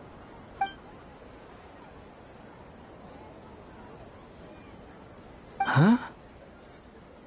You two over there. Is there something I can help you with? He spotted us! You've been following me all the way from the city. I'd have to be blind not to notice. Have we met before? No, we haven't met. But you know me? I have no recollection. Are you absolutely sure? Sorry, but I just can't take your word for it. A puppet? What makes you think that? Huh? You were right! The look on his face! I guess you do know me after all. That is not something I share with a lot of people. Look, I'm just a wanderer. But seeing as you've gone through all this trouble to track me down, I'm sure whatever it is must be important. Okay, but please let me deliver these goods to my boss first. Are you really working for that guy? He said you don't want any more for it. Is that true? Yes, I ran into him out in the wilderness during a storm, and he let me take shelter in his cart. In return, I said I'd be his helper for a while. That's oddly nice of you. Let me take these back. Then I'll come with you, okay? Then let's return to the city.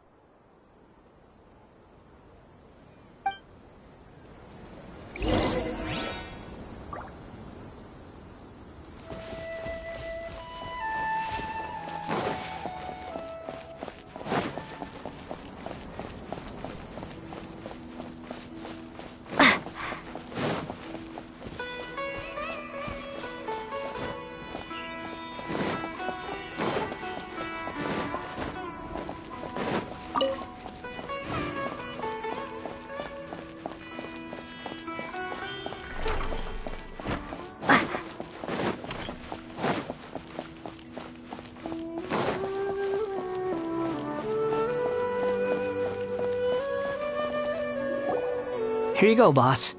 I'll leave them right here. Oh, you really went and picked some more. Who are these two? Something's come up, and they need to borrow me. Sorry, boss. I'm afraid I'll be away from the stall for a while.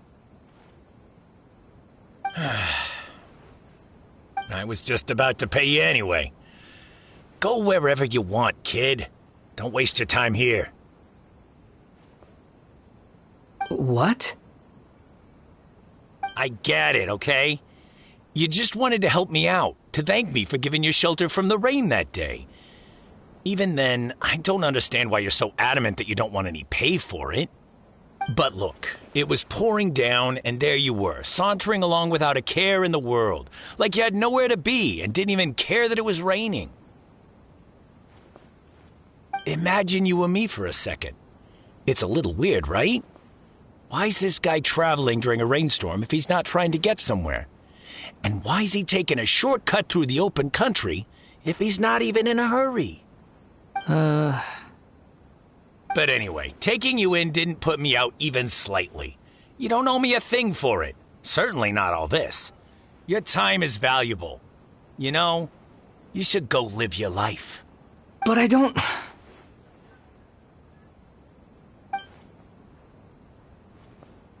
No, you're right.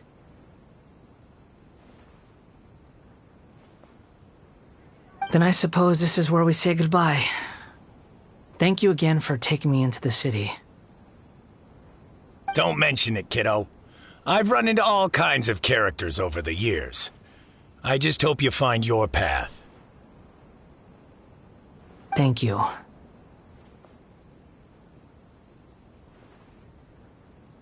All right, done. Thanks for waiting for me. We can go now.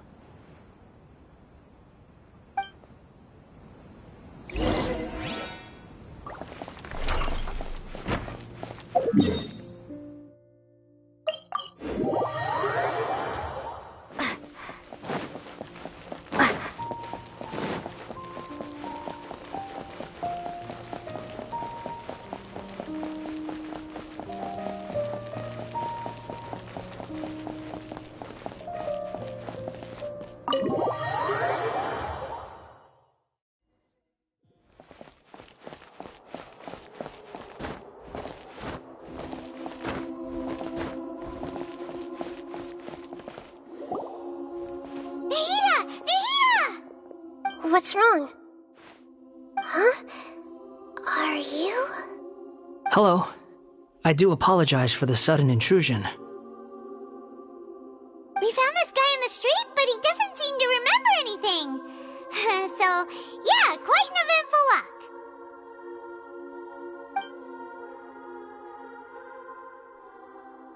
You say that you're trekking across Teyvat to train yourself. Many other Inazumans who describe themselves in this way call themselves Shugenja. Why do you refer to yourself as a wanderer? Well, it seems more relevant in my case. To me, it sounds like a plant with no roots. But these two claim that they know me, and that I have a hidden past unknown even to myself. I wouldn't call it the past, but rather... this is a difficult one to explain. I don't like to rely on using terms like this often, but in your case, it seems that it ought to be called, previous incarnation. Oh, like a past life or something? Yes, something far more distant than the past. So far away that you cannot perceive it. Okay, I have to ask. What was I like in my previous incarnation?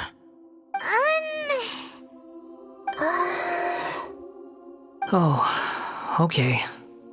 I see. You want to tell me, but you can't bring yourselves to say it. Looks like I didn't have the most wonderful existence in my previous incarnation. If it's that difficult to talk about, I have no doubt it will be just as difficult to hear, but I'll be able to handle it. Please, tell me the truth. Is truth something you care a lot about? Yes. Then I'll be straight with you. In your previous incarnation, you did many things that would be considered evil. You nearly died because of what other people did, and many died because of you. As a non-human being, you hated gods and humans alike. You drifted from place to place, never able to settle, even where you found status and identity. You adamantly believed that you were missing a heart. Actions rooted in persistence sometimes bear bitter fruit. Sometimes, you have to let parts of yourself go, or you'll never be happy.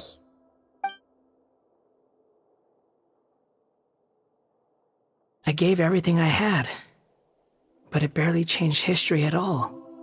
In terms of the outcome alone, that's true. I don't think I can judge everything I've heard purely in terms of right and wrong. Each choice a person makes belongs to a specific place and time, a chain of cause and effect, a cycle of karma and consequence. That is the nature of truth. If one thing is right, its opposite must be wrong.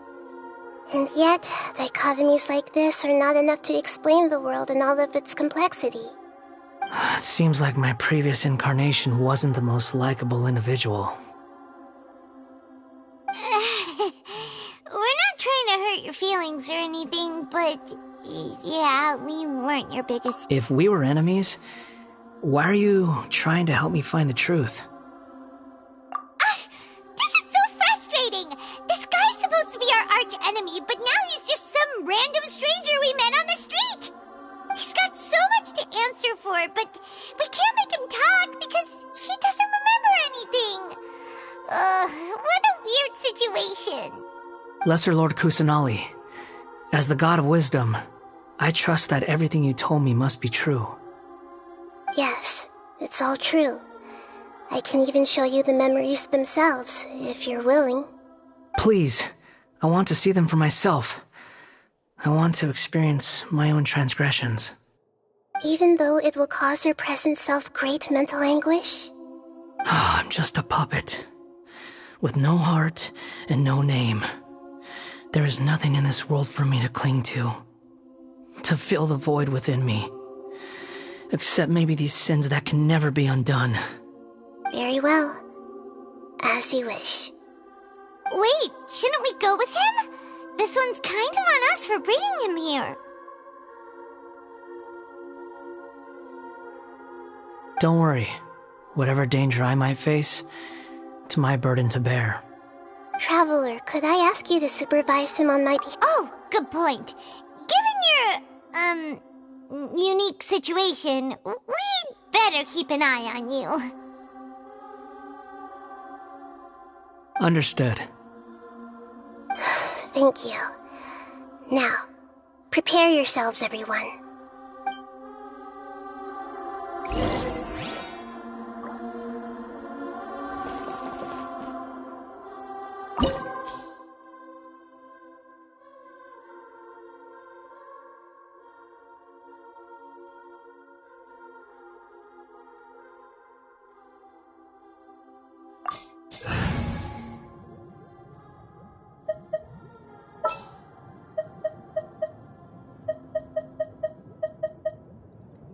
This is how it must be.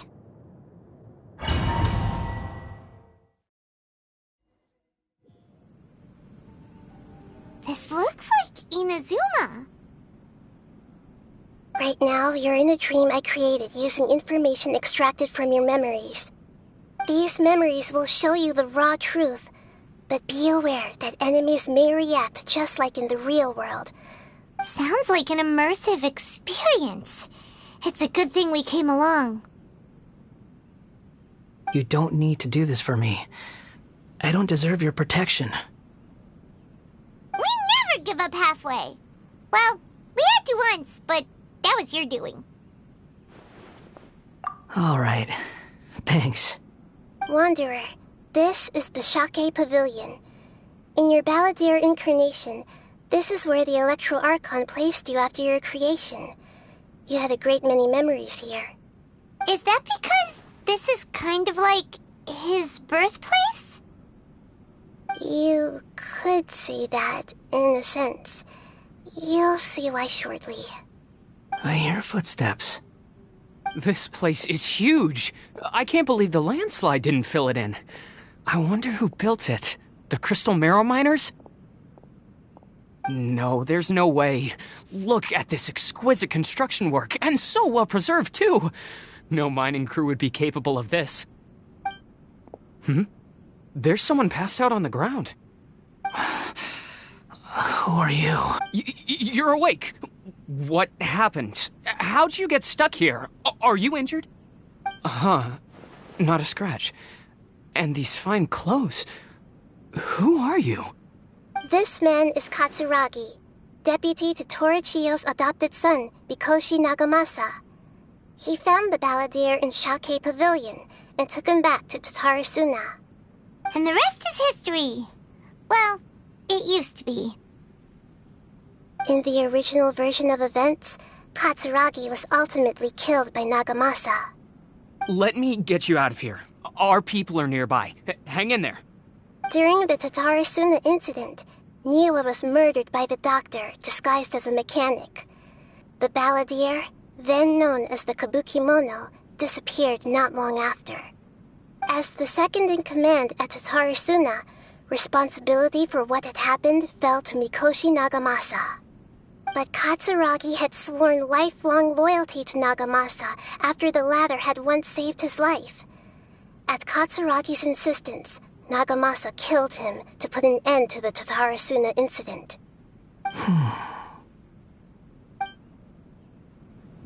Katsuragi seems like he was a good guy.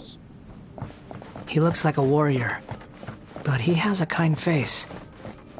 Why couldn't he live a long and happy life?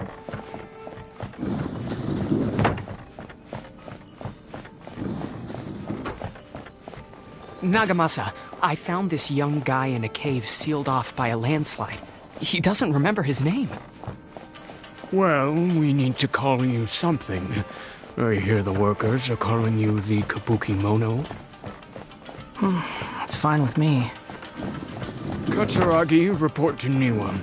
Tell him we have someone new joining us.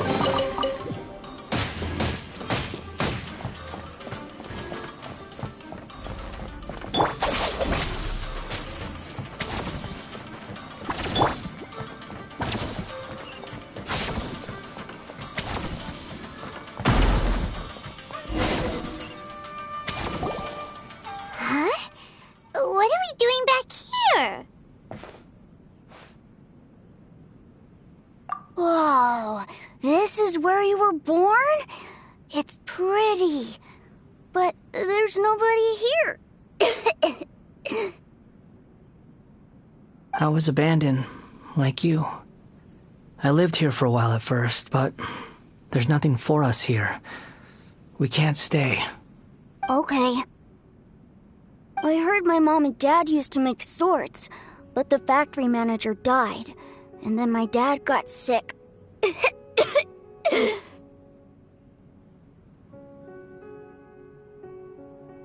He kept coughing all the time, just like me. Then Mom started coughing too. But you can't. You promised me. Yup, we're family now. We're gonna be together forever and ever. This child didn't have a name. Or rather, the balladeer didn't know what to call him. His father died before he could name him. After his mother died, the child stayed in their straw hut alone. Some of the neighbors helped to raise him. After leaving Tatarasuna, the balladeer ran into this child who didn't have a name, just like him. They made a promise to live together. What happened to the child then? He died from his illness while he was still very young. The balladeer came home one day and found that he had stopped breathing. Hey! What's wrong? Say something! You promised me we could be family! You're no different from Niwa and all the others. You betrayed me too.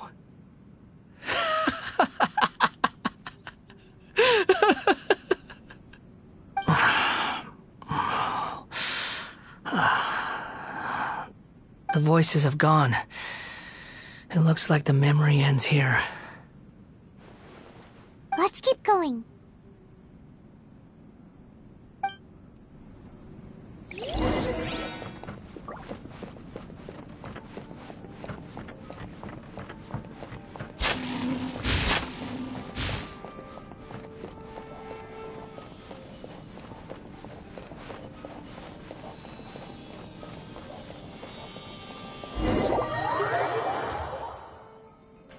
You do realize you're blocking my path.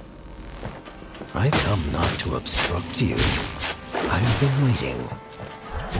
What you are truly is a weapon. One that could be wielded with an iron will. Or continue to drift aimlessly. Are you trying to win me over? Long-fated rebellion has begun.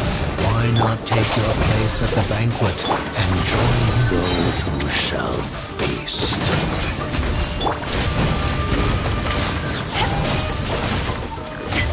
You must counterattack!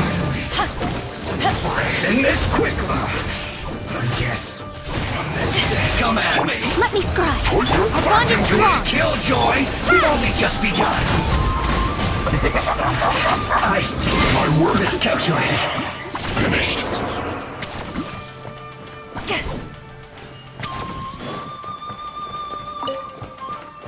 Dissipate.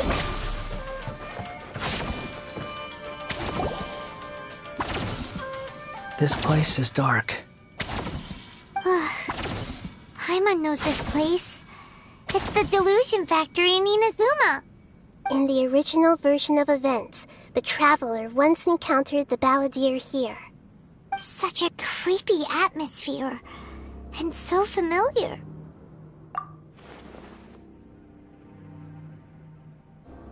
Hey, look over there! Well, well, my fair lady. Is this rundown factory and these incompetent fools all for me? Wow. You shouldn't have. Huh. What do you have to gain from belittling your subordinates?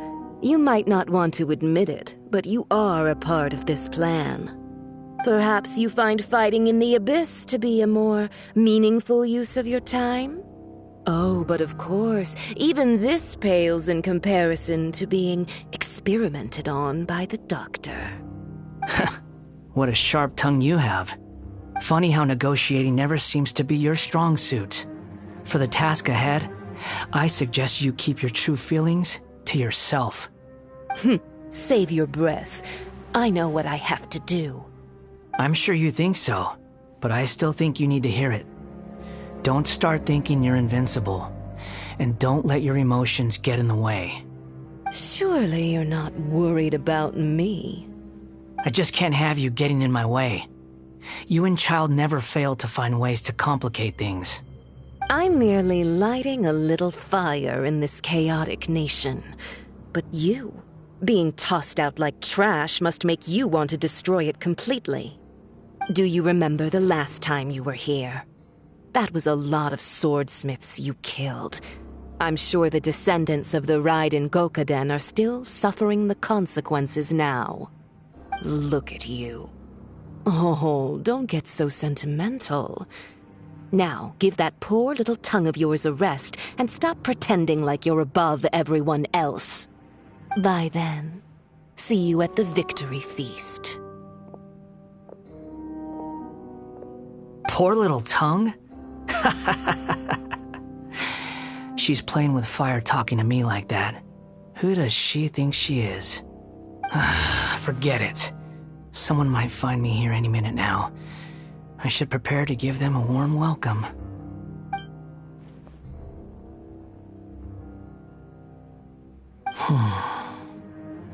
The plot does not end here.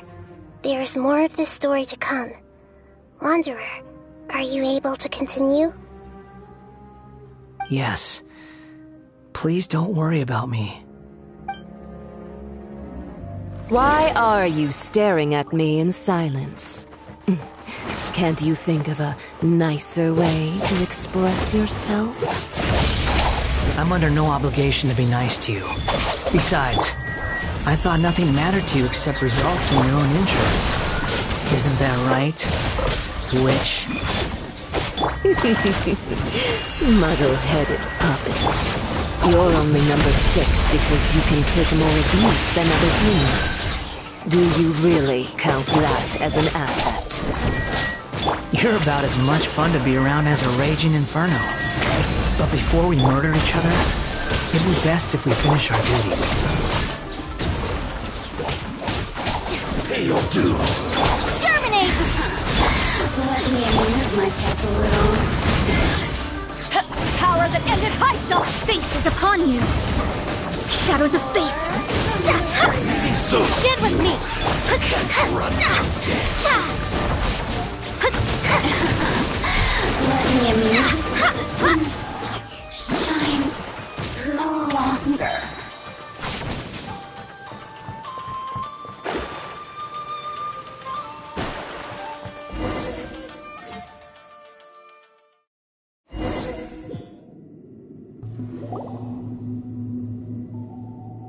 Looks like we have arrived in Sumeru. Is that?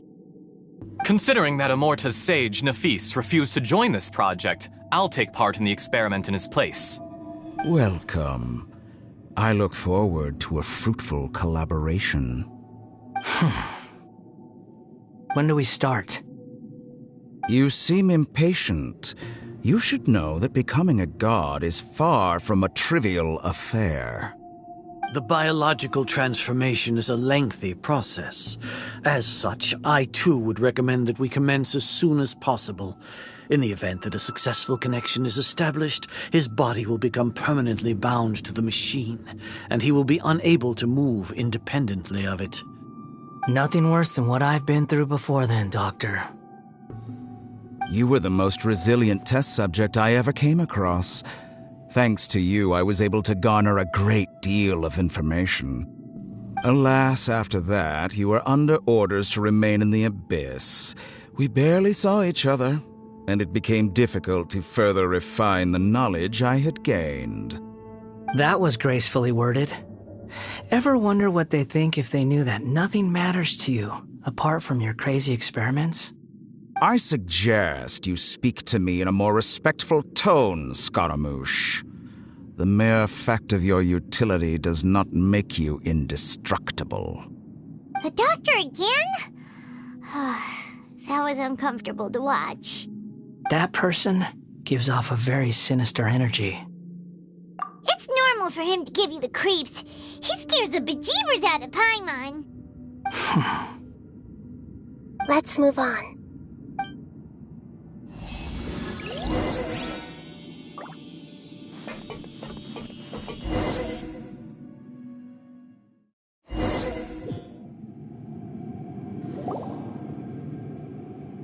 You're a god. Do you think I'm evil?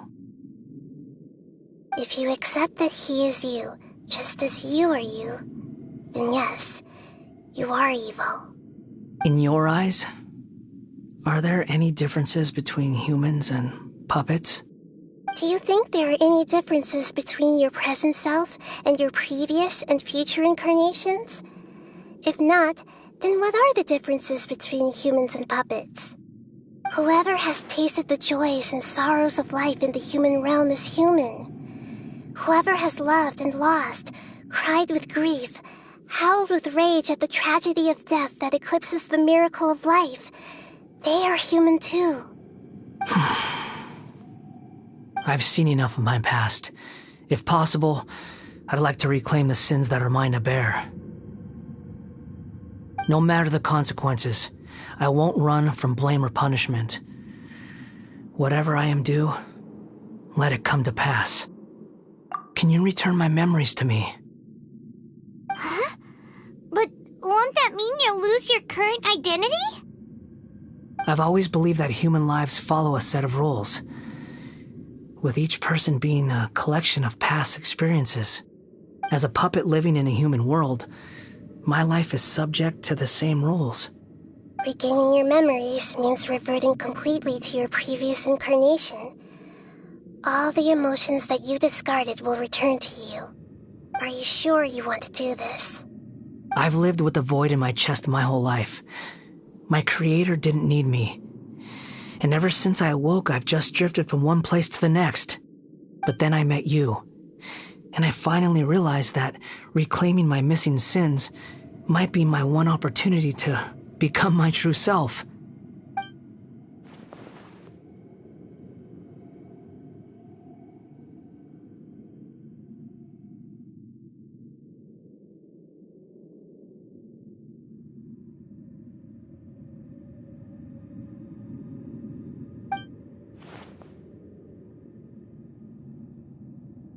I've always felt I have an innate tendency to yearn for something more, in a way that goes deeper than for most people. But for all my soul-searching as a Shugenja, I've never fully understood it. Looking at it now, it seems that I brought this curse upon myself. So I beg you, grant me this opportunity to gain a purpose, to change my destiny, and end my wandering. Very well. Since your mind is made up, I will return to you that which is yours.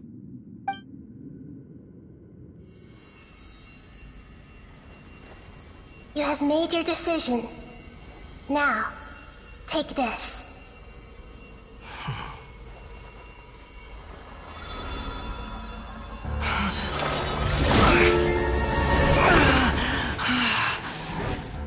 Set him free? A puppet? What's he doing here? You're a human as far as I'm concerned. Everyone's here. Wonderful. What a fine blade. Nagamasa will be thrilled. This is my...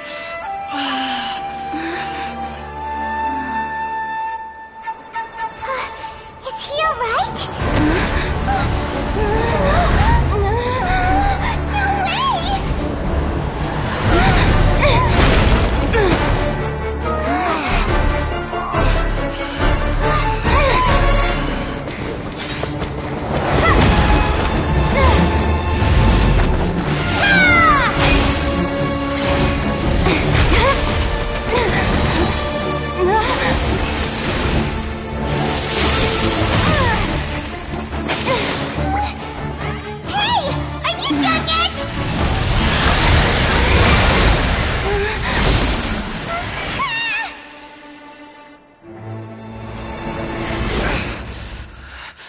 All worthless dross will be purged. That's why this won't be the end.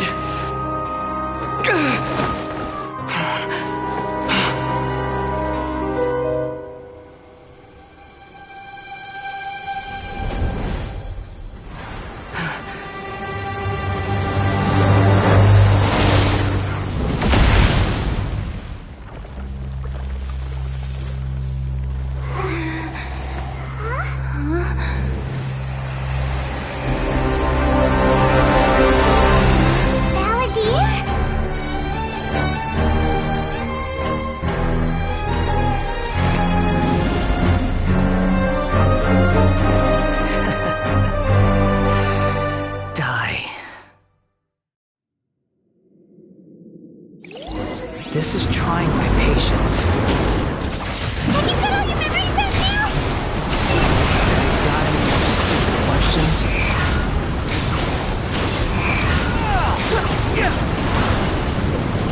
Insignificant past! Behold!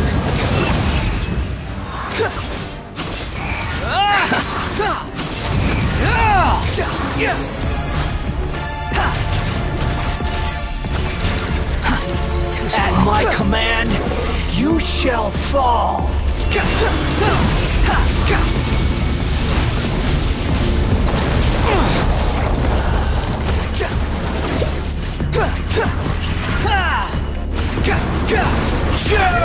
Squall and Fury!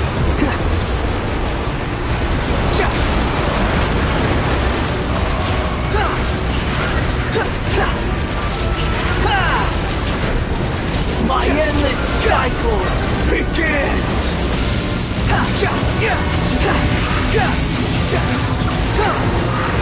Quit following me! Too slow. Wretched vermin!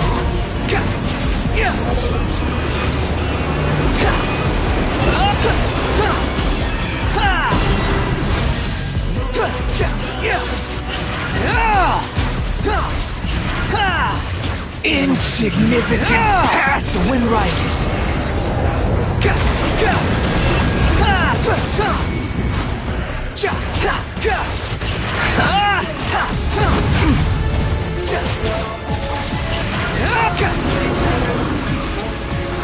Perish! Quit following me.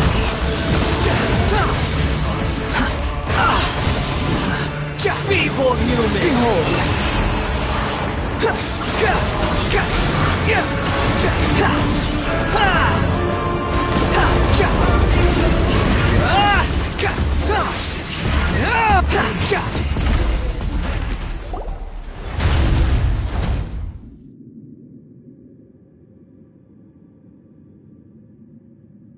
Imbecile! Get out of my sight. It disappeared. Did we win? What did you expect? I'd never lose to that.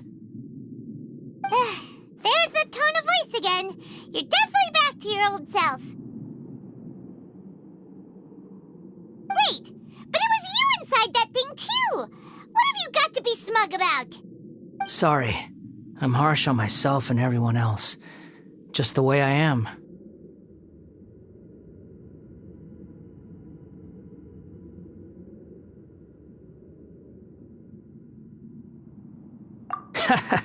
You sound like you're concerned about me.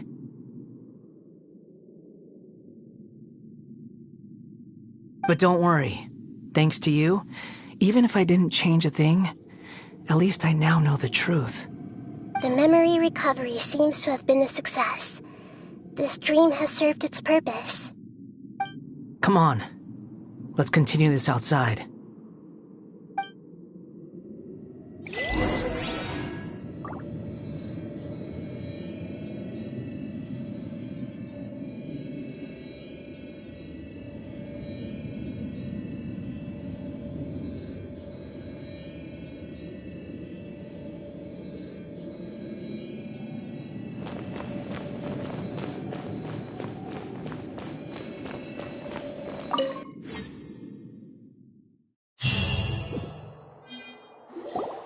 Welcome back, Traveler, Paimon, Balladeer. It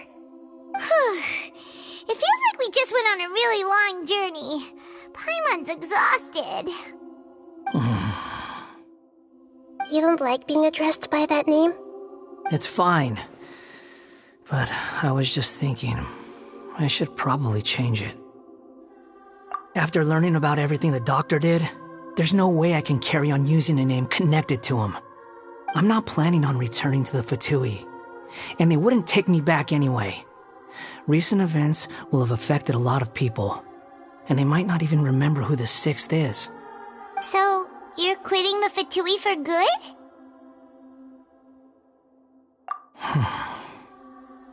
It's like you said, Lesser Lord Kusanali.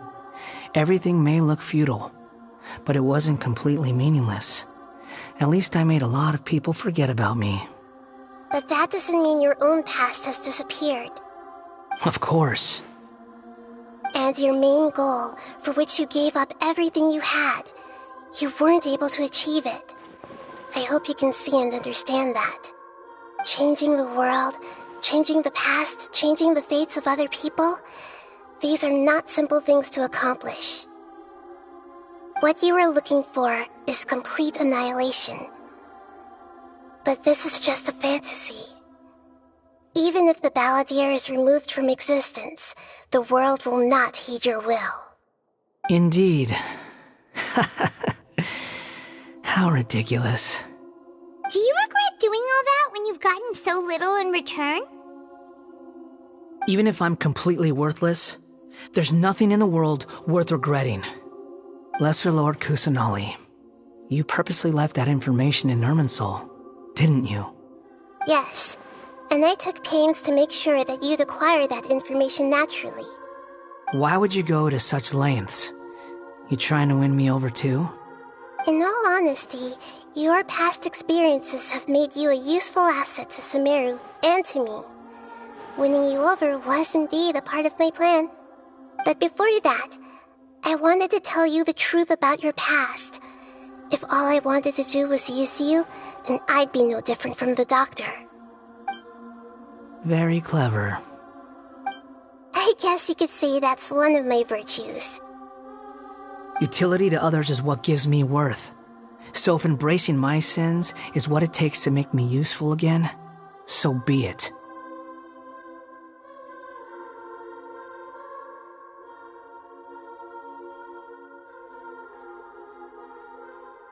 Oh right, I almost forgot. You're the good guys. You're into justice and all that. Sorry if I have a slightly different perspective on things, but I don't feel like I've been duped. The wisest leaders are fated to end up with the best helpers. I can live with that. I'm glad you're able to think of it in that way. Traveler, in the future, I'll continue to search Irminsul more deeply and see what secrets can be uncovered, including the beginning of your twins' journey recorded in Irminsul. What exactly happened before and after that point? I want to know as well.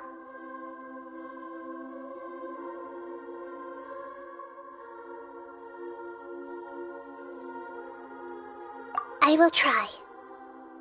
Traveler.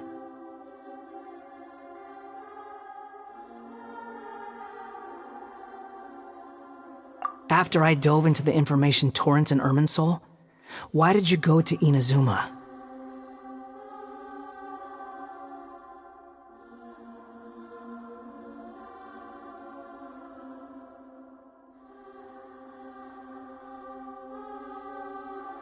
So that's how you found out whose fate had changed.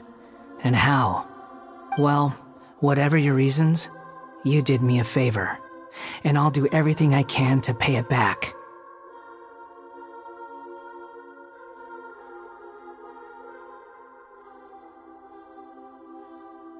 Borrowing and returning are the only real relationships between individuals. I'll balance the books one day. Don't you worry. That's not true. A relationship between two people is not simply a ledger that can be reset to zero. I think deep down you realize this. People who show up in your life don't just evaporate like water drops and leave nothing behind. There is no such thing as balancing the books. Some things in this world can never be brought back, and they can never be changed, which is why there is emotion in the human world. Everything that you feel is real and lasting, and whatever is missing in you will not be made whole. To be human is to live with imperfections. You can choose whether or not you want to be human. But humans can't live without a heart, can they? Anyway, I gave up trying to become a human a long time ago. You understand what pain is perfectly well, even without a heart. You're just bearing your feelings. The past is set in stone, but you can keep moving on. And the longer your future lasts, the shorter your past will become, until one day, it is but a tiny fraction of your life. Sounds like you've got a future planned out for me.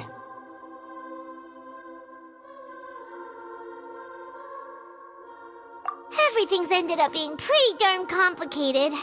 Paimon doesn't even know where to start, but the most important thing now is that you need to follow Nahida. Otherwise, all our efforts will have been for nothing.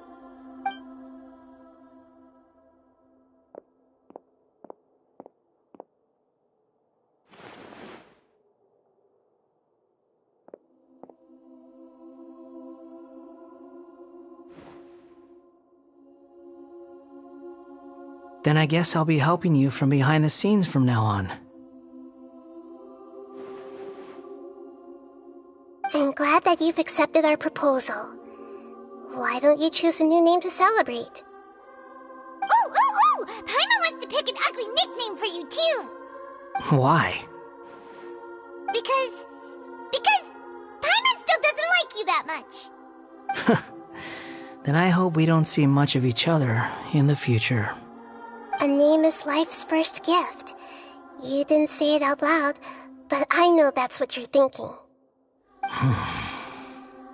The Traveler and Paimon have helped you a lot. If you can't decide on a new name, maybe you can ask them for ideas.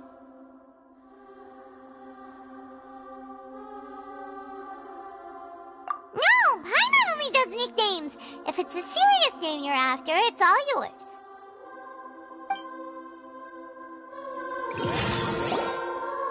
Have you got anything?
Are you sure?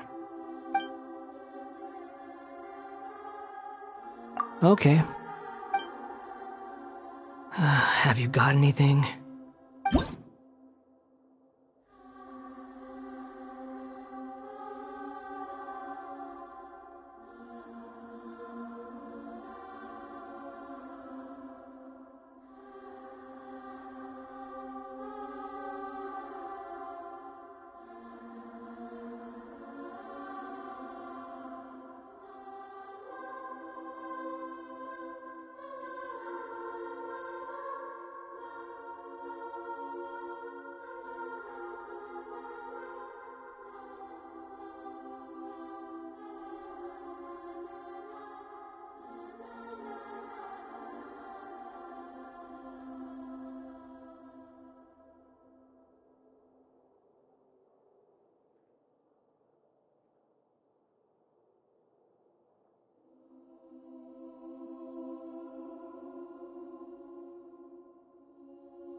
Are you sure?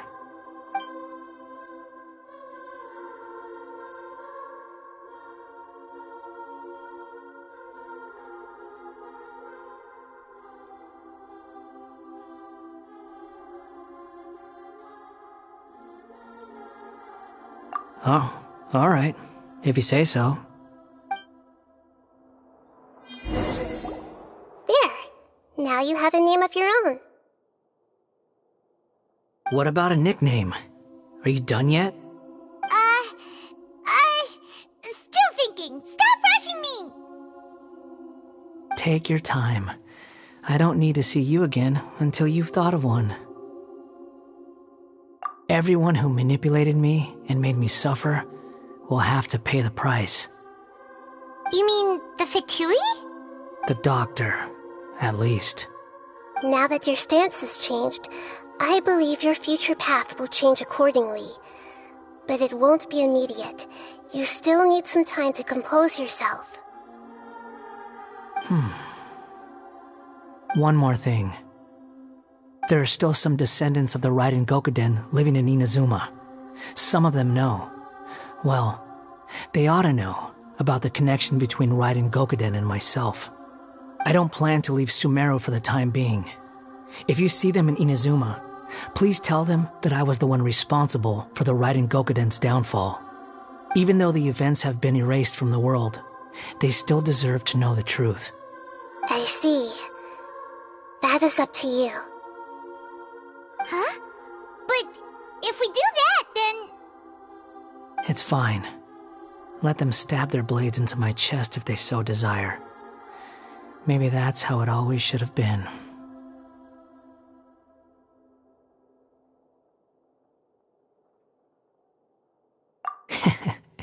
No nonsense. I like it. Alright, let's call it a day. Goodbye, wise deity. And you too. He's gone. What he went through today would have been like living an entire lifetime in an instant. He'll need some time to calm down. Yeah, true. But even so, after everything that's happened, he doesn't seem quite as fierce anymore.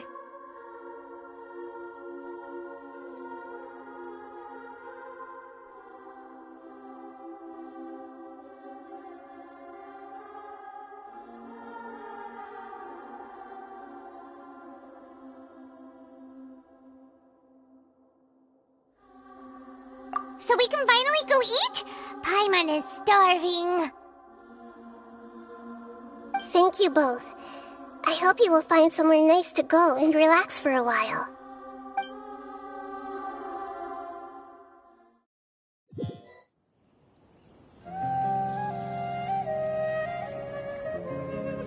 I've got it! I can end my novel with some words from Mikoshi Nagamasa. You mean because everyone else in the story is dead? Yeah, I heard that Mikoshi Nagamasa died at a ripe old age. He's the perfect fit to be the narrator of the epilogue.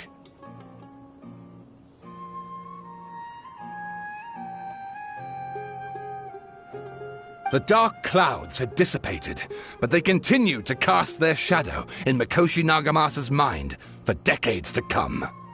Then, one night, as an old man, he had a dream. On the night when that prized blade, the Daitatara Nagamasa, was forged, the people rejoiced, and there was painting, dancing, and drinking. All these expressions of joy melted down in the furnace fire and turned into red clouds that rallied around the final sunrise that Mikoshi Nagamasa saw in his lifetime. Life is a story too long to be told, a journey that you must walk to behold.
we had a break. As soon as you stop, all the tiredness and hunger comes rushing back. Wow, great!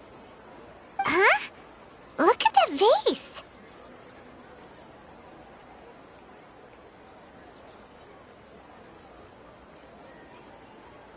Did someone break it while they were cleaning the room or something? But Paimon doesn't remember there being a cleaner.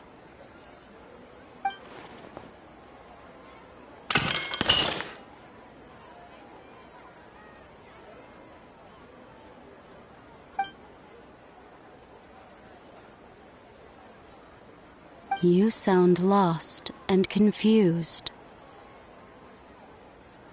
I know why you are troubled.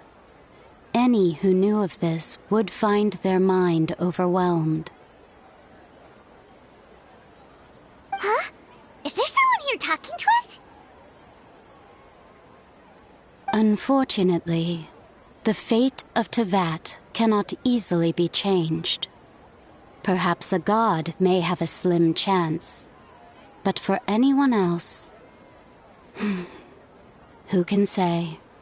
When a small animal runs into a tree trunk, though the tree may sway, it is not displaced. The same is true of fate, like a vase that falls to the ground. Whether it is broken by a cat or by a bird, the result is still a broken vase, is it not? Who are you? How do you know about all this? History does not change easily, but human hearts can. Believe your own eyes. Only that which you see is true. What is unseen is but an illusion.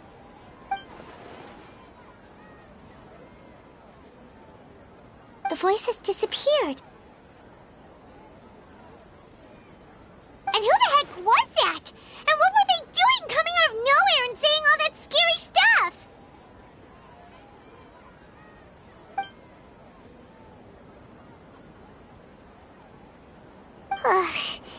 Anyway, that vase is still lying there broken on the ground.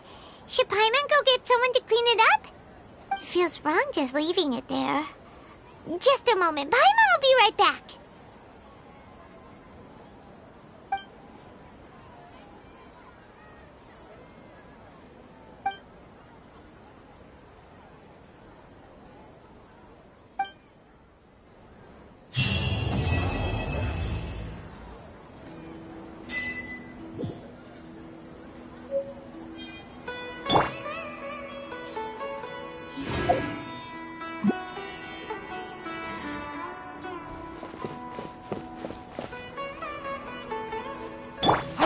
Strong.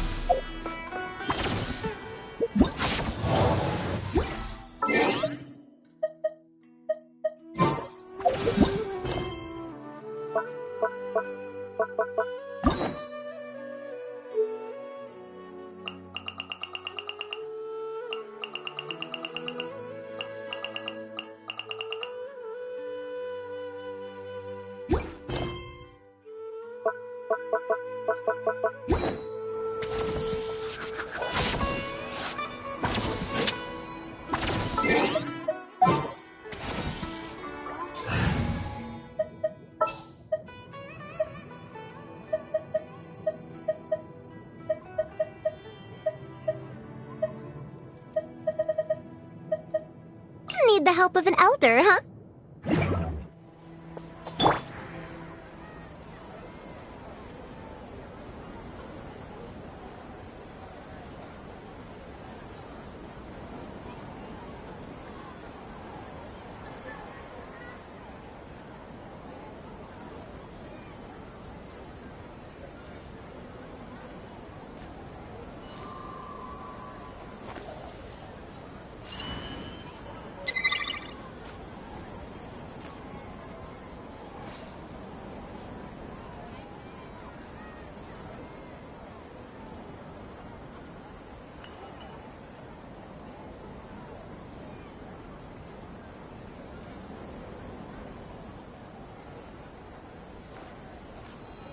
Huh?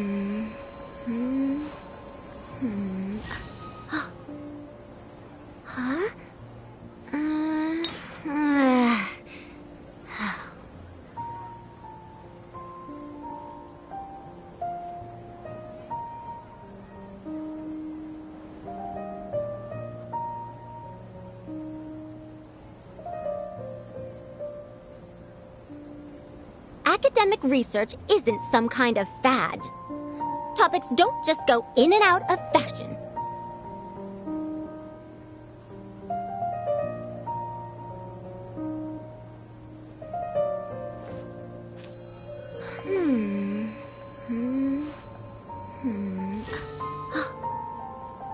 Huh?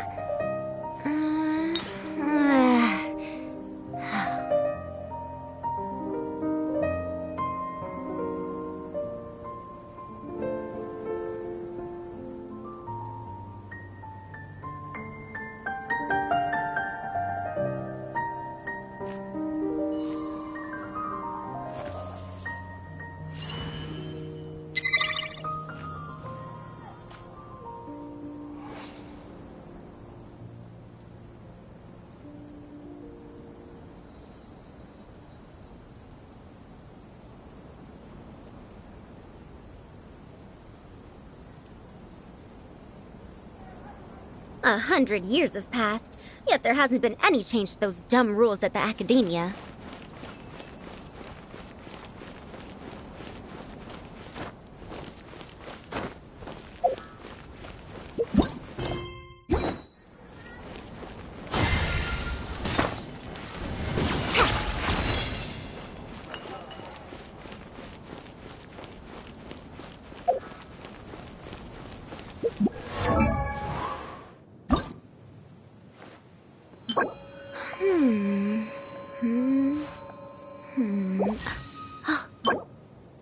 Huh?